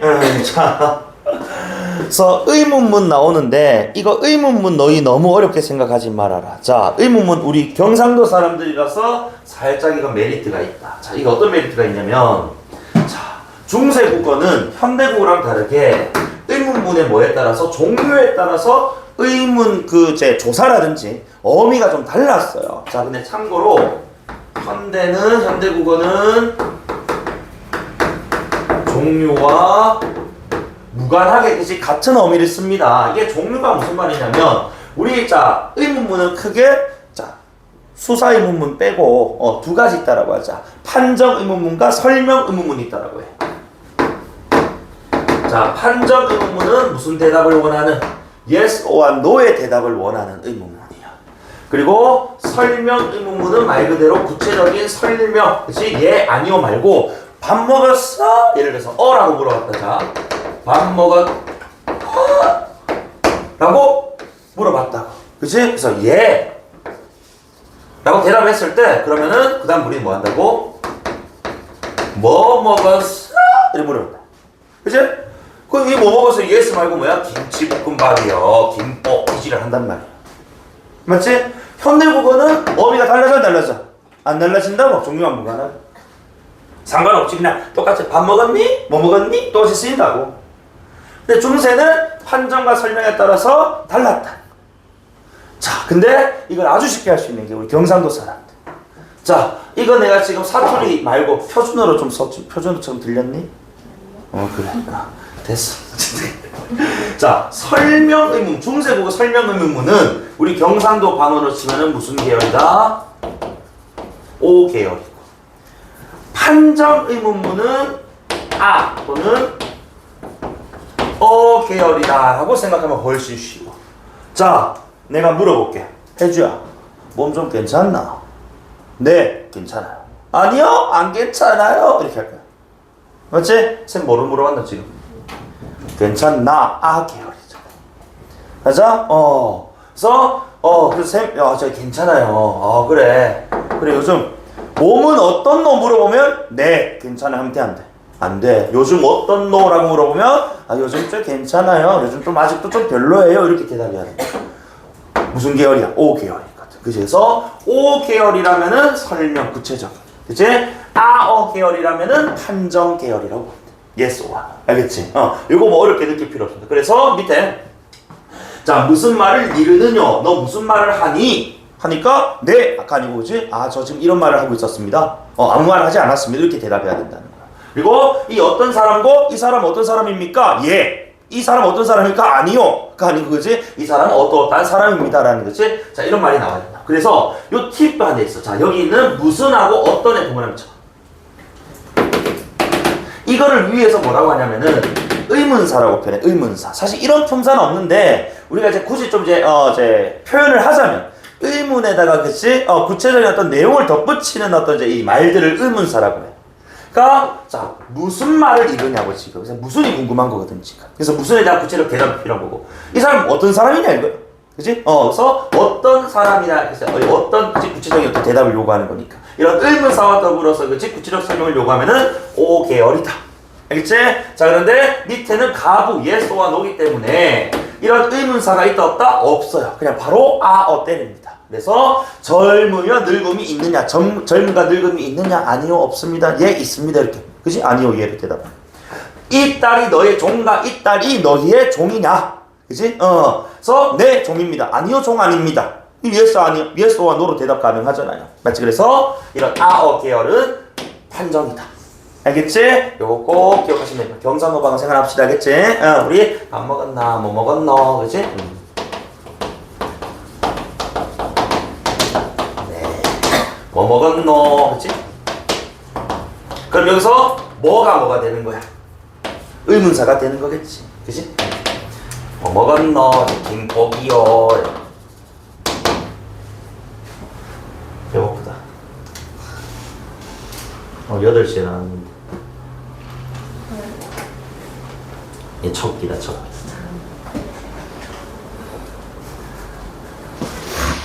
여기까지 됩니까? 자, 근데 우리 그 왼쪽에 날개 부분 한 개 한번 봅시다. 의문문은 의문문인데 만약에 그 문장의 주어가 몇 인칭? 주어가 2인칭인 경우에 2인칭은 주어가 누구일 때? 청자, 너, 그치? 당신과 같은 2인칭 주어 일 때는 그때는 오른쪽에 있는 고, 뭐 또는 녀 계열 안 씁니다. 무조건 니은다, 리을다를 써. 그러니까 이게 마치 평서형처럼 보이는데 주어가 2인칭일 때는 뭐로 쓰인다고? 의문형 어미로 쓰인다는 거. 이거 꼭 주의하셔야 됩니다. 그래서 밑에 예문 한번 보세요. 너 겨집 그려가던다. 너 그러니까 지금 몇 인칭이야? 2인칭. 그래서 너가 그 겨집을, 그 여자를 그리워하느냐? 이렇게 해석해야 된다는 거죠. 봐봐. 니은다로 끝났는데 그리워서 갔느냐? 이런 식으로. 의문형으로 해석되고 있지 않습니까? 그치? 그리고 너 몇 인칭? 2인칭. 그치? 너가 어느 께 옳다 해서 그치? 이 깨가 지면서 맥락상만 때로 해석되는 것 같은데 그치? 그래서 너 지금 가면은 어느 때에 오겠느? 뭐라고? 냐? 로 해석되고 있죠. 맞지? 그래서 주어가 2인칭일 때는 니은다, 리을다와 같은. 그치? 또는, 자, 이게 뭐, 는다, 를다, 이런 식으로 나타날 때가 있어요. 그치? 이렇게 표현하시면 되겠습니다. 자, 그 다음에 밑에 객체 높임 표현이고 별표 한 쳐주세요.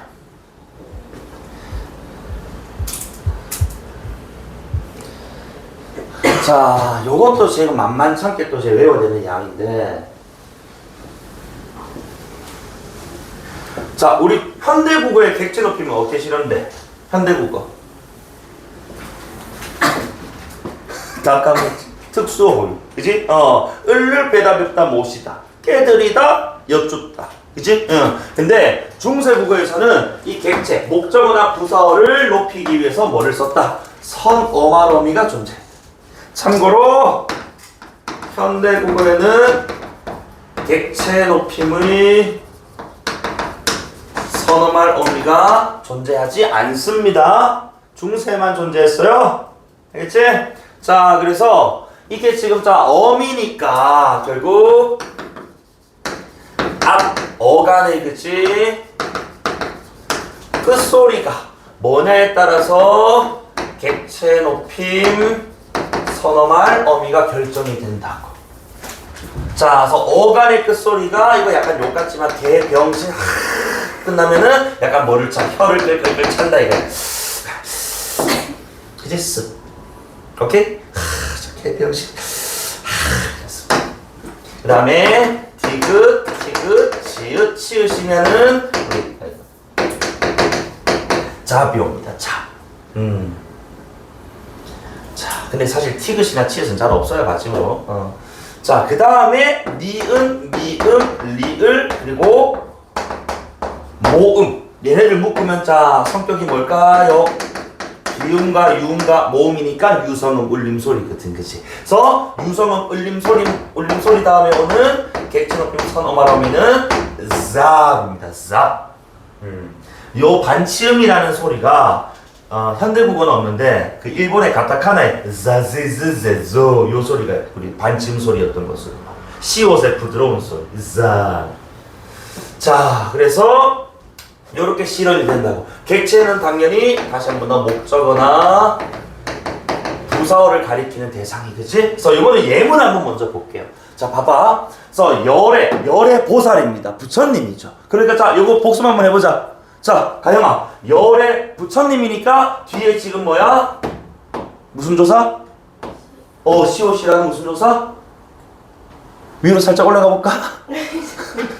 위에 있어, 위에, 바로 위에. 그 페이지 바로 위에, 제일 위에. 관형적 조사. 열애가 누구니까?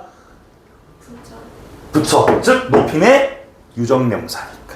맞지? 이거 복습한 겁니다. 어쨌든. 자, 그래서 부처님의 위에. 그러니까 그냥 위가 아니고, 어디 위라고? 부처님의 위라는 게 지금 부사어인 거야. 부사구겠죠. 부사구. 아니? 그러니까 자, 그 뒤에 지금 이제 그냥 덥다가 아니고 지금 뭐가 붙었다고? 삽이 붙었다. 왜? 앞이 아마도 덥다가 옛날에는 받침으로 비읍을 썼던 것 같아. 둡다. 그치? 그래서 받침이 개병신 하니까 하고 한단 말이야. 그치? 습이 와. 이해되나? 자, 근데 만약에 이 뒤에 선어말 어미가 당연히 중간에 끼어 들어가잖아. 그치? 뒤에 다른 어미가 한 개 더 온다고. 자음 어미가 오면은 그대로 비읍이, 그치? 받침했던 요 비읍들이 그대로 비읍으로 유지가 됩니다. 그대로 비읍이 유지가 되는데, 만약에 뒤에 모음으로 시작하는 어미가 오게 되면은 요 비읍이 뭐로 바뀌냐면 순격음 비읍으로 바뀌어요. 자, 지금 여기 뒤에는 고라는 뭐로 시작하는 친구가 서 뒤에 자음 맞지? 그냥 비읍이 살아있는 거야, 그대로. 그지? 근데 만약에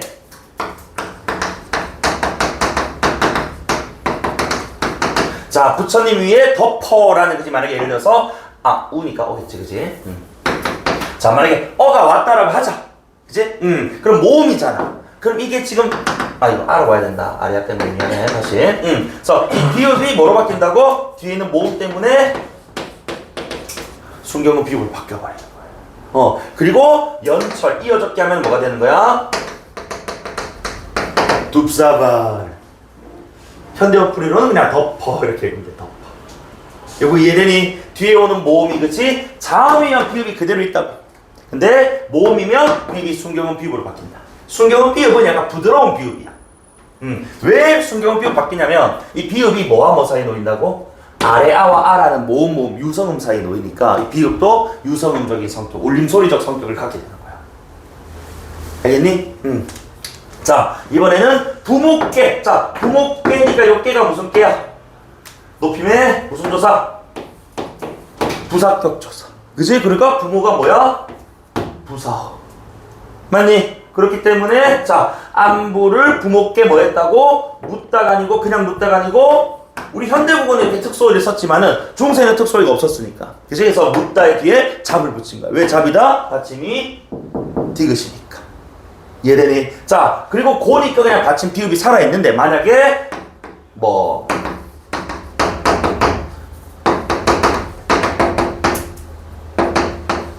자, 묻자 아가 왔으면 그때는 비읍이 뭐로 바뀌어야 된다고? 뒤에는 모음 때문에 뭐로 바뀐다고? 정빈아? 순경은 비읍. 그치? 그리고 연철평이 어떻게 되는 거야? 부모의 안부를 물어 또는 묻고 나서 묻어 묻잡아 이런 식으로 묻잡아 되나? 자, 이번에는 스승님 을이잖아. 을이니까 뭐야? 목적어 같은. 맞지? 그러니까 자, 보다인데 보다는 뭐로 끝난 어간이야? 몸으로 끝난 어간이지. 그치? 그러니까 누가 와야 된다고? 잡이 와야 된다. 이제 그리고 자, 뵙고자 또는 뵙고 싶다. 뭐뭐 하고자 어민데 만약에 역시 또 보다 뒤에 아가 오면 어떻게 된다고? 이리봐 비음이 뭐로 된다고? 순경은 비읍. 그리고 연출되면 자, 스승님을 보사봐. 그치? 스승님을 보아 또는 봐. 그치? 이런 식으로 되겠지. 이해되나? 자, 요거 암기 좀 해야 돼. 맞지? 혹시 내가 혹시 주체느낌 선어말음이 했나? 시샤 안 했나? 자, 야, 이것도 할게. 자, 옆에 빈칸 밑에 빈칸 좀 있지? 이거 2개밖에 없다. 자, 중세국어에도 현대국어처럼 주체 높임 선어말음이 있었어.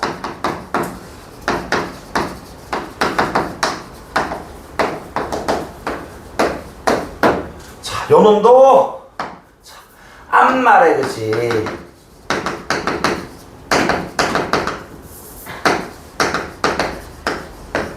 끝소리, 그 다음에 뒤에 오는 그 어미의 종류에 따라 가지고 결정되는데, 자,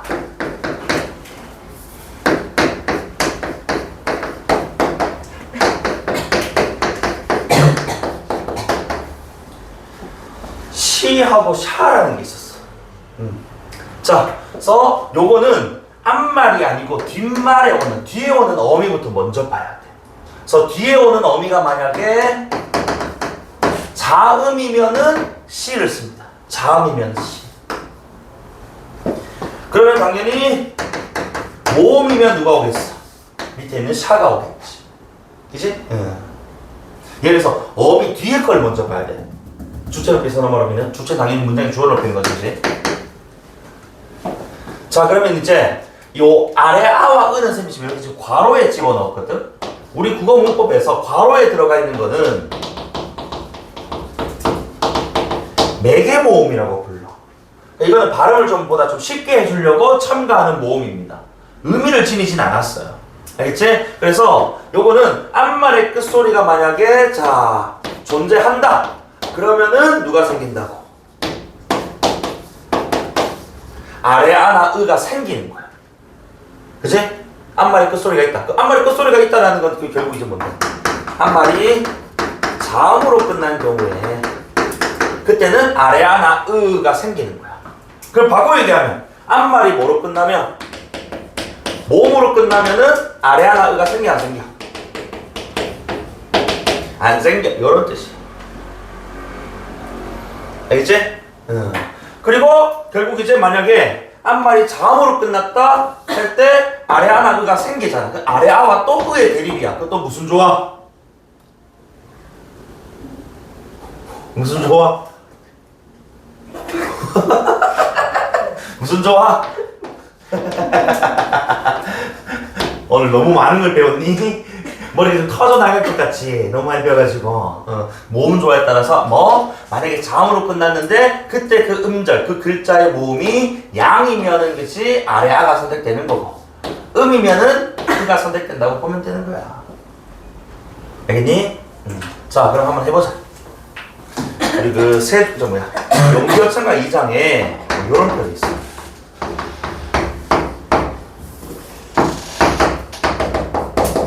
육룡이 나르샤라는 표현이 있거든. 육룡은 아주 높임의 대상. 어쨌든 문장의 주어가 그치 여섯 임금이라는 이제 비유적 표현인데 높임의 대상이에요. 맞지? 그럼 이제 우리가 요 나르샤가 어떻게 왔느냐 한번 분석해 보자는 거야. 자, 날다에다가 뒤에 지금 아가 왔단 말이야. 그러면 자 일단 뭐부터 봐야 된다고? 얘는 뒤에 놈부터 먼저 보자. 뒤에 놈부터. 그치? 자, 혜주야 뒤에 놈이 지금 누구야? 모음이 지금 시샤 누구? 샤. 오케이? 자, 그 다음에 2번으로 뭐 봐야 된다고? 앞말에 끝소리가 자음이냐 모음이냐. 앞말 끝소리 뭐야? 자음이지? 그럼 매개 모음 생겨 안 생겨? 생긴다. 그치? 자, 근데 가연아 생기긴 생기는데 아래아와 의 중에 누가 생겨야 될까? 아래아. 왜? 앞이? 아래아니까 모음 조화 따라서. 그치? 그래서 의샤가 붙는 거야. 의샤가 아래아샤. 맞아? 그리고 자 우리 국어는 이렇게 모음이 두 개가 반복될 수가 없거든. 그래서 이 아는 샤를 가져다 주고 자기는 죽어버려요. 알겠지? 자 다시 아는 샤를 오게 만들어주고 자기는 죽는 거야. 그러면은 소리대로 표기하면은 나, 르, 샤가 된다. 용용께서 나셔서 나르시오 이렇게 가. 이해되니? 요것도 근데 이게 내가 지금 왜 한 거냐면은 문제에 있어. 학교에서 안 했더라도 너희들 문제를 보니까 70몇 페이지부터 100몇 페이지 또 들어가더만 이제 거기 나오니. 그래서 했어. 요것도 복습하세요. 아시겠습니까? 아니야 조금만 더 하자. 자, 그래서 밑에 근대국어 나오는데 내가 근대국어 요거 표기하고 요 표기만 하고 조금만 쉽게 그러면 요거 한 10분만 하면 되거든. 자, 그래서 근대국어는 이제 우리가 17세기 초, 즉 이제 임진왜란 이후의 시기부터의 국어를 근대국어라고 합니다. 그래서 근대국어는 아무래도 이제 현대국어랑 좀 더 이제 가까워지기 때문에 현대적 성격과 중세적 성격이 혼재되어 있다라고 봐야 되겠지, 그치? 그래서 표기자부터 지금 시작을 하는데 종성 표기가 아까 이거 비교를 잘해야 된다. 이제부터는 근대국어는 철저하게 뭐랑 중세랑 비교를 해요. 현대랑 비교 잘 안 합니다. 오히려 현대랑 비교하는 건 중세고 근대는 중세랑 비교를 또 많이 해요. 어쨌든 중세 근대 중세 현대 이렇게 비교해야 되는데 자 아까 중세 국어는 종성 표기 무슨 종성법? 팔종성법이었어. 팔종성법 맞지? 자 그런데 지금 이제 근대 국어 왔더니 종성 지금 봐봐 표기야 표기 표기를 지금 뭐 기역, 니은, 디귿, 기역, 니은, 미음, 비읍, 시옷, 이응의 7개를 표기했다. 지금 여기서 지금 그러면은 뭐가 다르냐? 누가 빠졌니? 표기상. 다시. 예디음도 지금 이제 그냥 이응으로 맞아. 예디음이 이제 16세기 지나면서 없어지게 되거든. 꼭지가 떨어지게 되는 거야. 자, 요것도 있고 한 개 더. 누가 빠졌다고? 디귿이 빠졌습니다. 디귿이. 자, 근데 지금 표기라고 했다. 표기에서 디귿을 안 쓰는데 오히려 지금 이제 자 발음상으로는 기역, 니은, 디귿, 리을, 미음, 비읍, 이음 즉 발음상으로 누가 빠졌다고? 시옷이 빠졌다는 거예요. 그러니까 어쨌든 중세는 팔종성 표기와 발음이 똑같아서 문제가 안 됐었어. 근데부터 이제 표기와 발음이 이제 뭐 되기 시작할 때 좀 달라지기 시작했다는 거예요. 그치? 특히나 가장 큰 차이점은 자, 이 디귿과 시옷은 표기상으로 다 뭐로 통일했고 시옷으로 다 통일해서 표기상으로 그치? 근데 발음상으로는 뭐로 통일했다고? 디귿으로 통일했다는 거죠. 그리고 요 지금 7종성법은 뭐랑 똑같니? 현대국어의 7개 종성 받침 발음, 그치? 음절, 끝절 규칙가 똑같잖아요, 이게. 이어진 겁니다. 그리고 현대는 한 개 더 차이가 있다면은 표기 제약이 또 없어졌다는 거지. 이해되나? 현대국어 표기는 다 받침, 모든 표기 다 받침할 수 있거든. 그치? 그래서 요거 꼭 기억하세요, 알겠지? 중세국어에서는 표기와 발음이 같았어. 그치? 그래서 표기도 8개, 발음도 8개. 근데, 자, 근데도 얼핏 보면 7개, 7개니까 표기 발음이 같은 것처럼 보이지만, 디귿과 시옷이 표기상으로는 시옷으로, 디귿과 시옷이 발음상으로는 디귿으로. 이렇게, 그치? 각각 다르게 분화가 돼버렸다는 겁니다. 나머지는 다 동일하지만. 그치? 그래서, 자, 믿어, 듣보다 하는 것이 표기는 시옷인데, 발음은 어떻게 되어 있다고? 디귿으로 발음하고 있다. 맞지? 요게 지금 이제 좀 달라졌다라는 거. 이해되니? 자, 그리고 거듭적기라고 나오는데, 참고로, 아까 이어적기는, 자, 우리 연철이라는 한자식 표현으로, 그지? 말 그대로 소리대로 적는 겁니다. 자, 그런데 이어적기 말고, 점차, 이제 우리 표기 양상이 끊어적기로 나타나거든? 끊어적기는 우리가 분철, 나눠서 적는다. 그지? 분철이라고 해서 내가 말씀 플러스 2로 한번 예를 들어주면은, 자, 연철 이어적길 때는 당연히 소리 들어 적으니까 말씀이라고 표기를 할 거예요. 그지? 근데 끊어 적기는 말 그대로 형태 소리를 그지 구분해 적으니까 말씀이 이렇게 적었을 거라고. 맞니? 자, 그런데 아까 내가 근대국어 뭐라고 했어? 중세에서 이제 이 현대로 가는 이제 과도기 중간 단계이기 때문에 중세적 성격도 있고 현대적 성격도 있단 말이야. 그러니까 이 과정에서 사람들이, 그러니까 이제 중세는 이어적기를 많이 했는데 근대 현대로 끊어적기를 많이 하니까 이거 지금 이어적기 해야 되나 끊어적기 해야 되나 고민이 좀 많았다는 거지. 에라 모르겠다. 두 개 다 뭐 해버린 거야? 합쳐버린 거야. 그래서 요 두 가지를 모두 표기한 중철 또는 혼철이라고도 표현하는데, 중복해서 적었다, 혼합해서 적었다 이런 표현입니다. 그래서 끔찍한 혼종이 등장한다고. 뭐가? 연철도 있고 분철도 있는 거. 그럼 얘는 표기 어떻게 하겠니? 끊어적기인 말씀도 있는데 이어적기인 미도 있어. 말씀미. 이렇게 적해. 말씀미. 이해되나? 그러니까 끊어적기도 있고 이어적기도 있는 거지. 거듭죠. 과도기죠. 아니. 자, 그래서 밤 플러스 을. 만약에 얘를 이 연철했으면 그냥 뭐 했을까? 밤을 이렇게 했을 거야. 그치? 그 다음에 만약에 끊어적겠다면은 밤을 이렇게 가는 게 맞고. 근데 거듭적기 가니까 두 개 다 합쳐가지고 밤을 이지를 한단 말이지. 맞지? 요런 과도기적 표기가 있었다. 됩니까? 조금만 쉴까? 조금만 쉬었다가 뒤에 근대국어의 음운, 그 다음에 문법 이렇게 볼게요.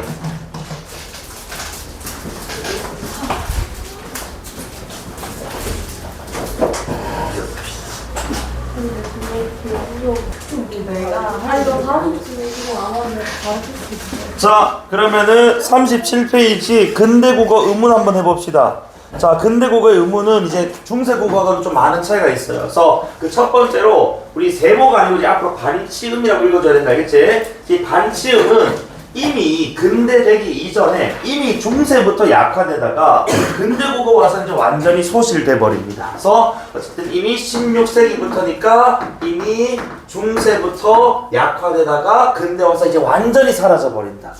알겠지? 그래서 결국에는 이게 뭐가 되는 거야 지금 봐봐. 자, 이 반치음이 그지 이렇게. 자, 초성의 이음은 의문이다. OX X. 그러니까 이거는 이제 소실 없어진 거예요. 알겠지? 초성의 이음은 의문이 아닙니다. 알겠죠? 그래서 어버지가 아니고 뭐라고? 어버이. 그치? 자, 그리고 2번 별표.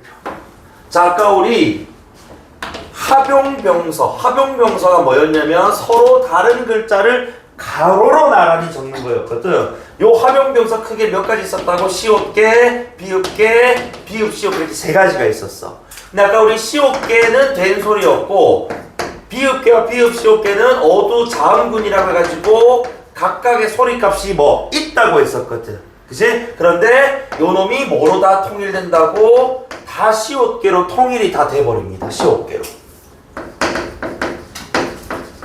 이 말인즉슨 다 뭐로 인식이 돼버리는 거야? 전부 다 된소리로 인식이 돼버린다는 거지. 그래서 비읍계였는데 시옷계로 바뀌고 비읍계였는데 시옷계로 바뀌어버린다는 거예요.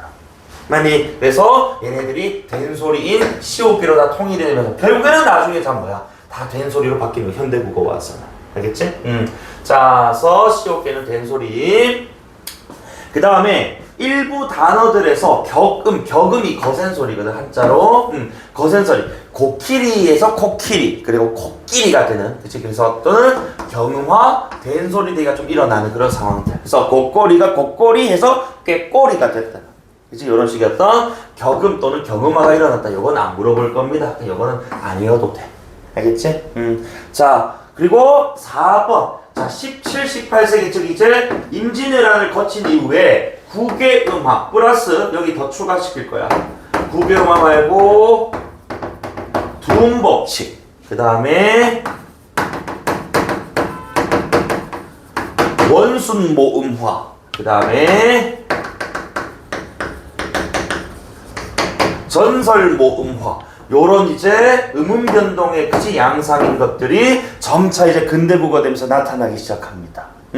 자, 우리 사실 뭐 현대문법적으로 국외음화는 되게 뭐 형식음 때 소가 어떻고 저떻고 되게 복잡한데 그냥 쉽게 생각해. 자, 디귿과 티귿으로 끝난 자 단어 다음에 이가 시작했을 때 이로 시작하는 뭔가가 붙었을 때 디귿 티귿이 뭐로 지어서 바뀌는 거 우리가 국외음화라고 합시다. 요런 변화들이 이제 슬슬 나타나는 거예요. 그래서 티다가 아니고 치다. 그렇지. 그 다음에 옮기티가 아니고 옮기지와 같은 그치 국외음화들이 일어나기 시작하는 거고. 그 다음에 자 쌤이 이제 순서대로 두음법칙 한번 설명할게. 자, 두음법칙은 말 그대로 우리가 두음 단어 첫머리에 니을 리을이 왔을 때 여러분들이 뭐로 바뀌는 거? 자, 탈락. 자, 이응으로 바뀌는 건 요거는 교체가 아니고 없어지는 겁니다. 탈락. 그 다음에 또는 리을 같은 경우에는 니은 따위로 바뀌는 거. 그치? 교체, 그 양상들이 일어나요. 예를 들어서, 니르다 같은 경우에 점차 근대로 오면서 뭐로 바뀐다고? 이르다, 말하다로 바뀐다고. 그치? 그리고 뭐, 늦었다. 그래서, 늦었다는 어떻게 바꿀까, 우리가? 현대국어로 치면은, 잊었다. 뭐 이런 근대국어로 보면 잊었다. 이런 식으로 바뀐다 이겁니다. 그래서 이 니르다, 잊었다와 같은 거지. 자, 이런 친구들이 이제 뭐로 바뀐다고? 두음법칙. 그치? 적용돼가지고, 이렇게 바뀌는 거고. 그 다음에, 루각 같은 것도 뭐, 누각 이렇게 바뀌겠지. 누가 뚜껑 없는 정자 같은 것들. 그치? 그래서 이런 식의 약간 두음법칙도 일어나기 시작했다. 자, 그 다음에 원순모음화가 뭐냐면은, 원순모음화가 자, 미음, 비읍, 피읍 다음에 뒤에 으라는 평순모음이 와. 그런데 앞에 있는 미음, 비읍, 피읍의 특징이 있다면 얘네들 전부 다 무슨 소리들? 자음 중에서도 양순음, 즉 입술 소리들입니다. 그러니까 앞에 있는 자음이 입술 소리니까 뒤에 있는 모음을 발음할 때도 차라리 뭐 하는 게 낫겠다? 입술을 적극적으로 쓰는 원순 모음으로 바꾸는 게 낫겠다. 그치? 그래서 자, 예를 들어서 우리 세종어제 훈민정음에 세종대왕께서 몇 자 만드셨다고? 28자 만드셨다고. 근데 표기상 뭐라 돼 있어? 28자 이렇게 표현되어 있거든. 그러니까 요게 이제 근대국어 오면 이제 뭐로 바뀐다고? 물로 바뀐다. 미음에 으가 붙으면은 요 으가 우로 바뀐다. 알겠지? 그 다음에 우리 파이야 같은 경우에는 16세기 이전에는 불이었어. 불. 그런데 여기 이제 원순모음화 18세기를 거치면서 우리가 알고 있는 파이야 불이 된다. 그치? 그래서 으가 우로 바뀐다. 앞에 있는 뭐야? 순음들 때. 그치? 자, 그 다음에 전설모음화. 저거는 16세기 정도 일어났는데 전설모음화는 자, 지읒, 시읒 계열들. 그치? 플러스 으가 만나게 되면은 자, 이번에 이 지읒 지읒은 자 위치상 국외음입니다. 국외음. 근데 요 으는 너무 뭐야? 그 목구멍 근처에서 나는 이거 후설 모음이란 말이야. 그러니까 얘는 거의 전설 프런트에서 소리가 나는데 으는 저 뒤에 소리가 나니까 이거 너무 간극이 있는 거예요. 그래서 얘를 모음을 뭐로 당겨버리는 거야? 지읒에 가까운 전설 모음 이로 당겨버리는 거야. 이걸 전설 모음이라고 하는 거예요. 그지? 그래서 자 사람의 또는 저 동물의 짐승의 읒을 보완할 때 이 읒이 뭐로 바뀐다고? 짓거리를 보완할 때 그 읒. 맞지? 이런 식으로 바뀐다. 이해되나? 그리고 옛날에는 짐승 맥락상 뭐로 바뀌었을까? 그럼 짐승 이런 식으로 바뀐다. 그래서 지읒이나 시읒 같은 친구들과 그치 으가 만나게 되면 그 발음 위치상의 간극 때문에 으가 뭐로 당겨진다고? 전설로 당겨지는 걸 전설 모음화. 그래서 이런 음음 변동들이 근대 국어 오면서 본격적으로 일어나기 시작하는 겁니다. 알겠지? 자 위치상 봐봐. 이렇게 하면은 지읒 치읒은 여기서 난다고 소리가. 근데 은 어디서 난다고? 여기서 난단 말이야 소리가. 너무 멀다. 그래서 요걸 여기로 이렇게 당겨버리는 거야. 그러니까 지금 훨씬 발음 편해진단 말이야. 지. 그치? 증보다는 지가 훨씬 자, 그래서 요거 음은 지금 했나 자음? 짐승이 짐승이 됐다. 짐승. 애가 으로 바뀌고. 으가 아니야. 요거는 요 짐생할 때 요 생은 있잖아. 요 날생자였는데, 그치? 요게 이제 우리말로 바뀌면서 그냥 승으로 바뀐다. 여기까지 생각할 필요 없고, 짐생에 있는 즈가 그치? 이로 바뀌었다고. 알겠지? 자, 그 다음에 모음 파트인데, 자, 모음 파트에 동그라미 1번 별표 치세요. 자, 그래서 이 모음에서는 요 우리 저기, 아래아의 변화에 우리가 좀 주목을 해봐야 됩니다. 자, 아래아라는 게, 일단 기본적으로 중세 당시에는 이게, 이 입술 모양은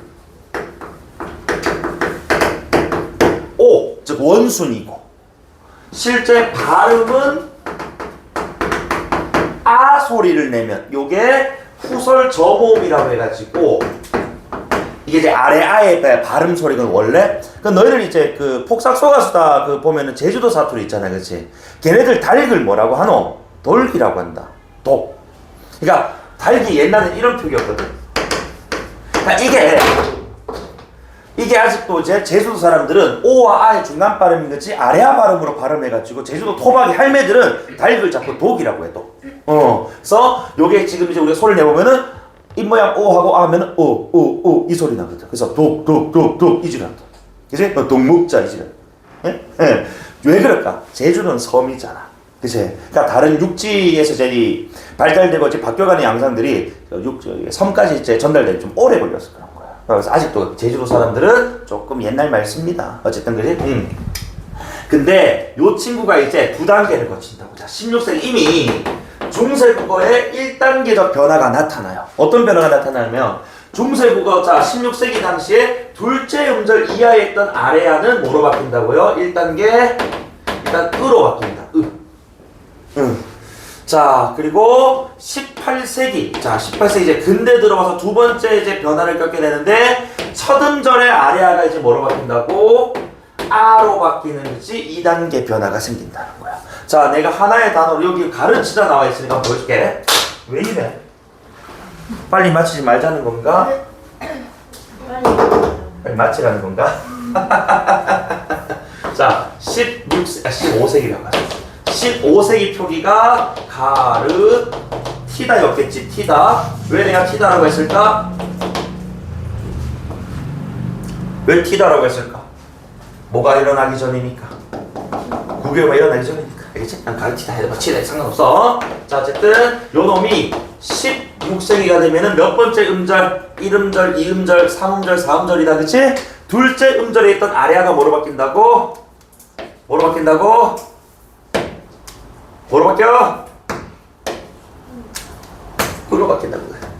그치? 그리고 자, 시다 그대로 갈게. 그 다음에 18세기가 되면은 첫 음절에 있던 아래가 뭐로 바뀐다고? 아로 바뀐다. 그래서 가르치다 이렇게 된다. 아니, 자, 그리고 이것도 많이 물어보는 게 15세기 단어로 마즐이라는 단어에서 마즐. 그치? 자, 그리고 이 친구가 16세기 되면은, 자, 여기서 우리가 배웠던 자음으로 올라가 봐. 자음 파트 올라가서 첫 번째 동글 빼이. 반치음은 16세기 어떻게 된다고? 사라진다고. 탈락된다고. 그러니까, 자, 뭐라고? 탈락되고, 둘째 음절이니까, 아래 하는 뭐로 바뀌어? 으로 바뀌어서 을. 이거 탈락된 겁니다. 탈락. 교체가 아니고. 맞지? 탈락. 자, 그리고 18세기 되면은 뭐가 된다고? 첫 번째 음절 아래아가 뭐가 된다고? 아가 된다. 그치? 그래서 우리가 알고 있는 을이라는 단어가 된다. 그치? 그래서 요거는 꼭 기억해 주셔야 돼요. 16세기에는 둘째 음절 이하의 아래아가 으로 바뀌고, 그치? 18세기에는 첫 음절의 아래아가 아로 바뀐다. 요거 꼭 암기. 알겠죠? 자, 그 다음에 다시. 자, 2번도 또 중요한 게, 자, 아까 기억나나? 중세국어 단모음은 몇 개? 7개. 7단모음. 그치? 자, 아까 현대국어 단모음 몇 개? 10단모음. 요 그럼 중간에 근대국어 단모음은 몇 개가 되느냐? 자, 근대는 8단 모음 체계를 이뤄요. 8단 모음 체계. 그러면서 뭐가 늘어나고 뭐가 빠지고, 쌤 그냥 개수로만 따지면 한 개 늘어난 것 같잖아. 그치? 자, 근데 중세가 이, 으, 어, 아, 우, 오, 아래, 아였다면 중세 국어는 이, 에, 으, 어, 아, 우, 오 하고 아래아가 사라져요. 왜 그렇다고? 아래아는 이제 18세기가 딱 되면서 이제 완전히 이제 뭐 된다고? 18세기부터는 완전히 음운으로였던 기능을 상실해버립니다. 18세기부터는. 그래서 단모음 체계표에서도 빠져버리는 거예요. 아니? 자, 그러면은 이, 으, 어, 아, 우, 오, 아래아 중세 7개 단모음에서 이 2개 플러스 되고 1개 빠졌으니까 몇 단모음 체계가 됐다? 8단모음 체계가 된 거야. 이해되니? 그리고 다시 현대 적어줄게. 현대에서는 이, 에, 뭐가 추가되어서 위외가 추가되면서 몇 단모음 체계? 10단모음 체계가 이루어졌다. 이해되니 요거? 그래서 암기가 돼야 돼요.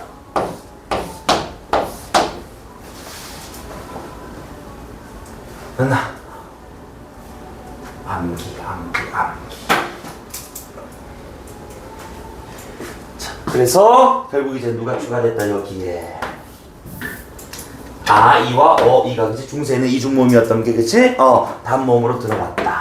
그리고 19세기 즉 이제 현대로 오면 올수록 누구도 추가된다. 외와 위가 단모음화까지 가. 현대국어는 요 놈들 추가됐다. 맞지? 자, 그리고 아까 내가 원순모음화는 설명드렸습니다. 맞지? 원순모음화 지워버렸네. 미음, 비읍, 피읍 플러스 으, 그치? 근데 요 으가 원순인 우로 바뀌어서 그치? 물이 아니고 물, 불이 아니고 불, 풀이 아니고 풀 이렇게. 그치? 예. 자, 그 다음에 끝이 보이네요. 문법 가볼까? 자, 주격조사. 자, 아까 우리 중세국어 주격조사에는 뭐만 존재했다고 쌤이? 이만 존재했었다. 그 이가 모음이나 영형태와 같은 특별한 또 환경에서 다르게 실현됐는데 어쨌든 가가 없었다고요. 맞지? 그런데 이 가가 드디어 18세기에 처음 등장합니다. 가가. 그래서 18세기 가의 등장. 그래서 가는 초기에는 반모음 1로 끝나는 체온되어 오다가 점차 모음으로 끝나는 체온 전체로 확대가 되면서 현대국어는 자, 자음 뒤에 이, 그 다음에 모음 뒤에 가가 붙는 체계가 이제 확립이 되거든. 그치? 그러니까 처음에는 이렇게 반모음 이 뒤에서만 실현됐던 게 점차 전체 모음 뒤에 이제 가가 붙는 형태로 바뀌게 되는 거예요. 현대국어에서는. 알겠죠? 어쨌든 가의 첫 등장은 18세기입니다. 그래서 바이 해서 그치? 요 이가 뭐다? 어쨌든 자 모음이니까 가가 오게 되었다 이겁니다. 맞니? 자, 그리고 우리도 어쨌든 간에 뭐 이것도 모음이잖아. 맞지? 그러니까 뒤에 가가 오게 되어 있다. 되니? 자, 그 다음에 이 불규칙 활용이라고 되어 있는데 이거 시험 불규칙 활용은 우리 그 지난 시험에서 자 현대문법에서 했었어요. 그래서 자 이 반치음이 소실되면서 자 원래는 요 반치음을 받침으로 가지고 있던 친구들이 그치 결국에는 소실되면서 결국 뭐가 된다고 없어지게 되는 거거든. 그래서 예를 들어 가지고 지금 짓다로 지금 예를 들면은 이런 거야. 자 만약에 15세기에 그치 자 짓다라는 단어가 있었고 뒤에 어가 붙었다면 요 단어는 자 우리 시옷이 뭐와 뭐 사이에 놓였니? 이와 어라는 모음 사이에 놓였지. 아까 우리 그 순경은 비비랑 똑같아. 반치음도 이렇게 모음 사이에 놓이게 되면 시옷이 부드럽게 발음되는 걸 우리가 반치음 z라고 하는 거거든. 그래서 요 시옷이 뭐로 바뀐다고? 반치음으로 바뀌고 연철하면은 집을 지어 사는 게 꿈이다 이렇게 가는 거라고. 맞니? 연철되는 거니까. 자 그런데 요 놈이 역시 또 16세기 아까 우리가 소실된다 했잖아. 그러니까 16세기가 되면은 자 지서가 아니고 말 그대로 바로 탈락되니까 뭐가 되는 거야? 지어가 된단 말이지. 맞지? 그래서 우리 현대국어에서 시옷 받침으로 끝난 어가 한 다음에 모음으로 시작하는 어미가 왔을 때 시옷이 떨어지게 시옷 불규칙이라고 얘기를 했었거든. 그치? 그것의 바로 원조가 바로 반치음에서 온 겁니다. 그래서 시옷 불규칙 무려 500명이 넘은 문법이에요. 자, 그래서 요거 한 개 더 추가할 거야. 요거 필기해봐. 자, 비읍 불규칙이라고 해가지고 이것도 지금 어디에서 왔냐면은 순경은 비읍의 소실로 인해서 비읍 불규칙이 생겨요. 자, 내가 이거 예를 한번 들을게. 15세기에 자, 덥다 다음에 만약에 어라는 모음어미가 오게 되면 자, 해주야 비읍이 지금 뭐 사이에 왔니? 어와 어라는 뭐 사이에 왔어? 어와 어라는 모음 사이에 왔지. 그럼 비읍이 무슨 성격 가지게 된다고? 모음과 같은 유성음의 성격 가지는 순경음 비읍으로 바뀐다. 그러니까 더 어였는데 연철하면은 더브어가 되잖아. 그 경상도사람 이거 씁니다. 아이고 더브라, 아이고 추브라, 야 고기 좀 구부라, 그치? 자 그런데 요 순경음 비읍도 16세기를 전후로 해서 순경음 비읍은 완전히 사라지거나 오와 반모음 W로 바뀌어요. 즉 오나 우로 바뀌게 된다고. 바로 요게 우리 뭐다? 비읍 불규칙의 원조입니다. 그래서 자, 이 버에 있는 순경음 비읍이 모음조와 따라서 흥정이니까 우로 바뀌어야 되겠지. 그러니까 16세기에는 더 우어해서 뭐가 되는 거야? 더워가 되는 거야. 이거 우리 현대국어의 비읍 불규칙이잖아. 그지? 비읍으로 끝난 어간 다음에 어가 왔을 때 뭐가? 비읍이 오나 우로 바뀌는 거 비읍 불규칙. 그래서 반치음의 소실과 순경음 비읍의 소실은 시옷 불규칙과 비읍 불규칙의 원조격이 그치? 그런 현상이었다. 이해되나? 자, 요거는 2014인가 13학년도 수능에 나왔던 거. 자, 쌤이 추가 필기는 여기까지 말게요. 그치? 그 다음 밑에 과거 시제 선어 발음인데 일단 우리가 현대국어적으로 봤을 때 과거 시제 선어 발음에는 뭐가? at과 ot이라는 것이 상시옷 받침의 친구들이 있었는데 사실 걔네들의 원조가 상시옷 받침이 아니고 원래는 그냥 시옷이었어. 그치? 원래 그냥 시옷이었는데 나중에 이제 상시옷 받침을 가지게 된 겁니다. 알겠지? 그래서 요 친구, 즉 과거 시제 선어 발음이 at, ot이 드디어 이제 언제 왔다? 근대 국어 시기에 생겼다 이겁니다. 알겠죠? 자, 그래서 요 ot이 나중에 현대에서는 at, ot, 상시옷 받침으로 이제 존재하게 된다. 그치? 물론 요것도 시제가 뭐 동사에 따라서 형용사에 따라서 뭐 다르게 설정되긴 합니다만 지금 여기까지 필기를 안 할게요. 나중에 문제 풀 때 필요하면은 추가적으로 필기해 드리겠습니다. 알겠지? 자, 그래서 어쨌든 근대국어까지 이렇게 마무리했는데 어쨌든 중세를 축으로 해서 중세와 현대, 중세와 근대의 어떤 달라진 점, 비교한 점 이거 꼭 기억해 주셔야 되겠고 자, 오른쪽에 너는 하단에 여백에 조금만 필기 조금만 더 하자. 조금만 몇 줄 안 된다.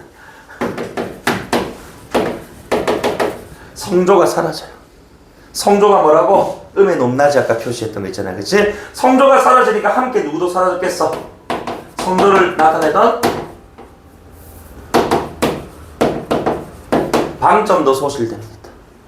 맞지? 그 다음 플러스, 자, 아까 아래아가 의문의 기능을 상실한다 했잖아. 이게 하나의 원인이 되어서 나타나는 결과가 있다. 자, 아까 우리 양성에 누구 있었다? 아래아, 아, 오, 퐁당. 그치? 음성에 누구 있었니? 풍덩. 그치? 이렇게 있었다. 자, 근데 양성에서 누가 죽었다고? 대장이었던 아레아가 죽어요. 맞아. 대부분 다 아레아와 의의 대립으로 모음조가 이루어졌었잖아. 맞지? 근데 그런 대장인 아레아가 죽어버려. 그럼 이제 밸런스가 안 맞아요. 그럼 모음조화가 어떻게 되겠어? 잘 지어질까 깨질까? 깨질 거지. 요거 중요하다.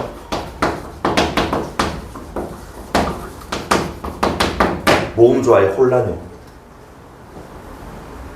이유는 뭐라고? 아레아가 의문로서의 기능을 상실하게 되면서 그치? 다음 체계표에서 빠지게 된다. 그러니까 모음조화에 이제 혼란이 막 생기고 현대국어 와서 많이 깨졌죠. 요거 때니 요렇게 마무리할게. 두 줄만 정리했잖아. 오늘 빨리 맞춰준다. 복습할 게 근데 많아. 아싸할 게 아니야 지금. 오늘 한 거 만약에 손필기 하잖아. 빽빽이로 한 예쁘게 한 3페이지, 2페이지는 쓰지 않을까? 오늘 엄청 많이 썼어요 오늘. 쌤도 지금 팔이 아파 죽겠네. 맞지? 그래서 뭐 펜으로 뭐 이제 정리를 하시든 또는 이제 종이로 또 연습을 하시든 꼭 본인 노트 같은 거 만들어가지고 암기하셔야 됩니다. 다음 주에는 바로 뭐 할까 이거? 요 이념들, 이론들 가지고 바로 문제풀이 할 거예요. 그치? 근데 본인 복수 먼저 안 해가지고 이지를 하면 안 돼. 안 된다. 알겠지? 어서 해서!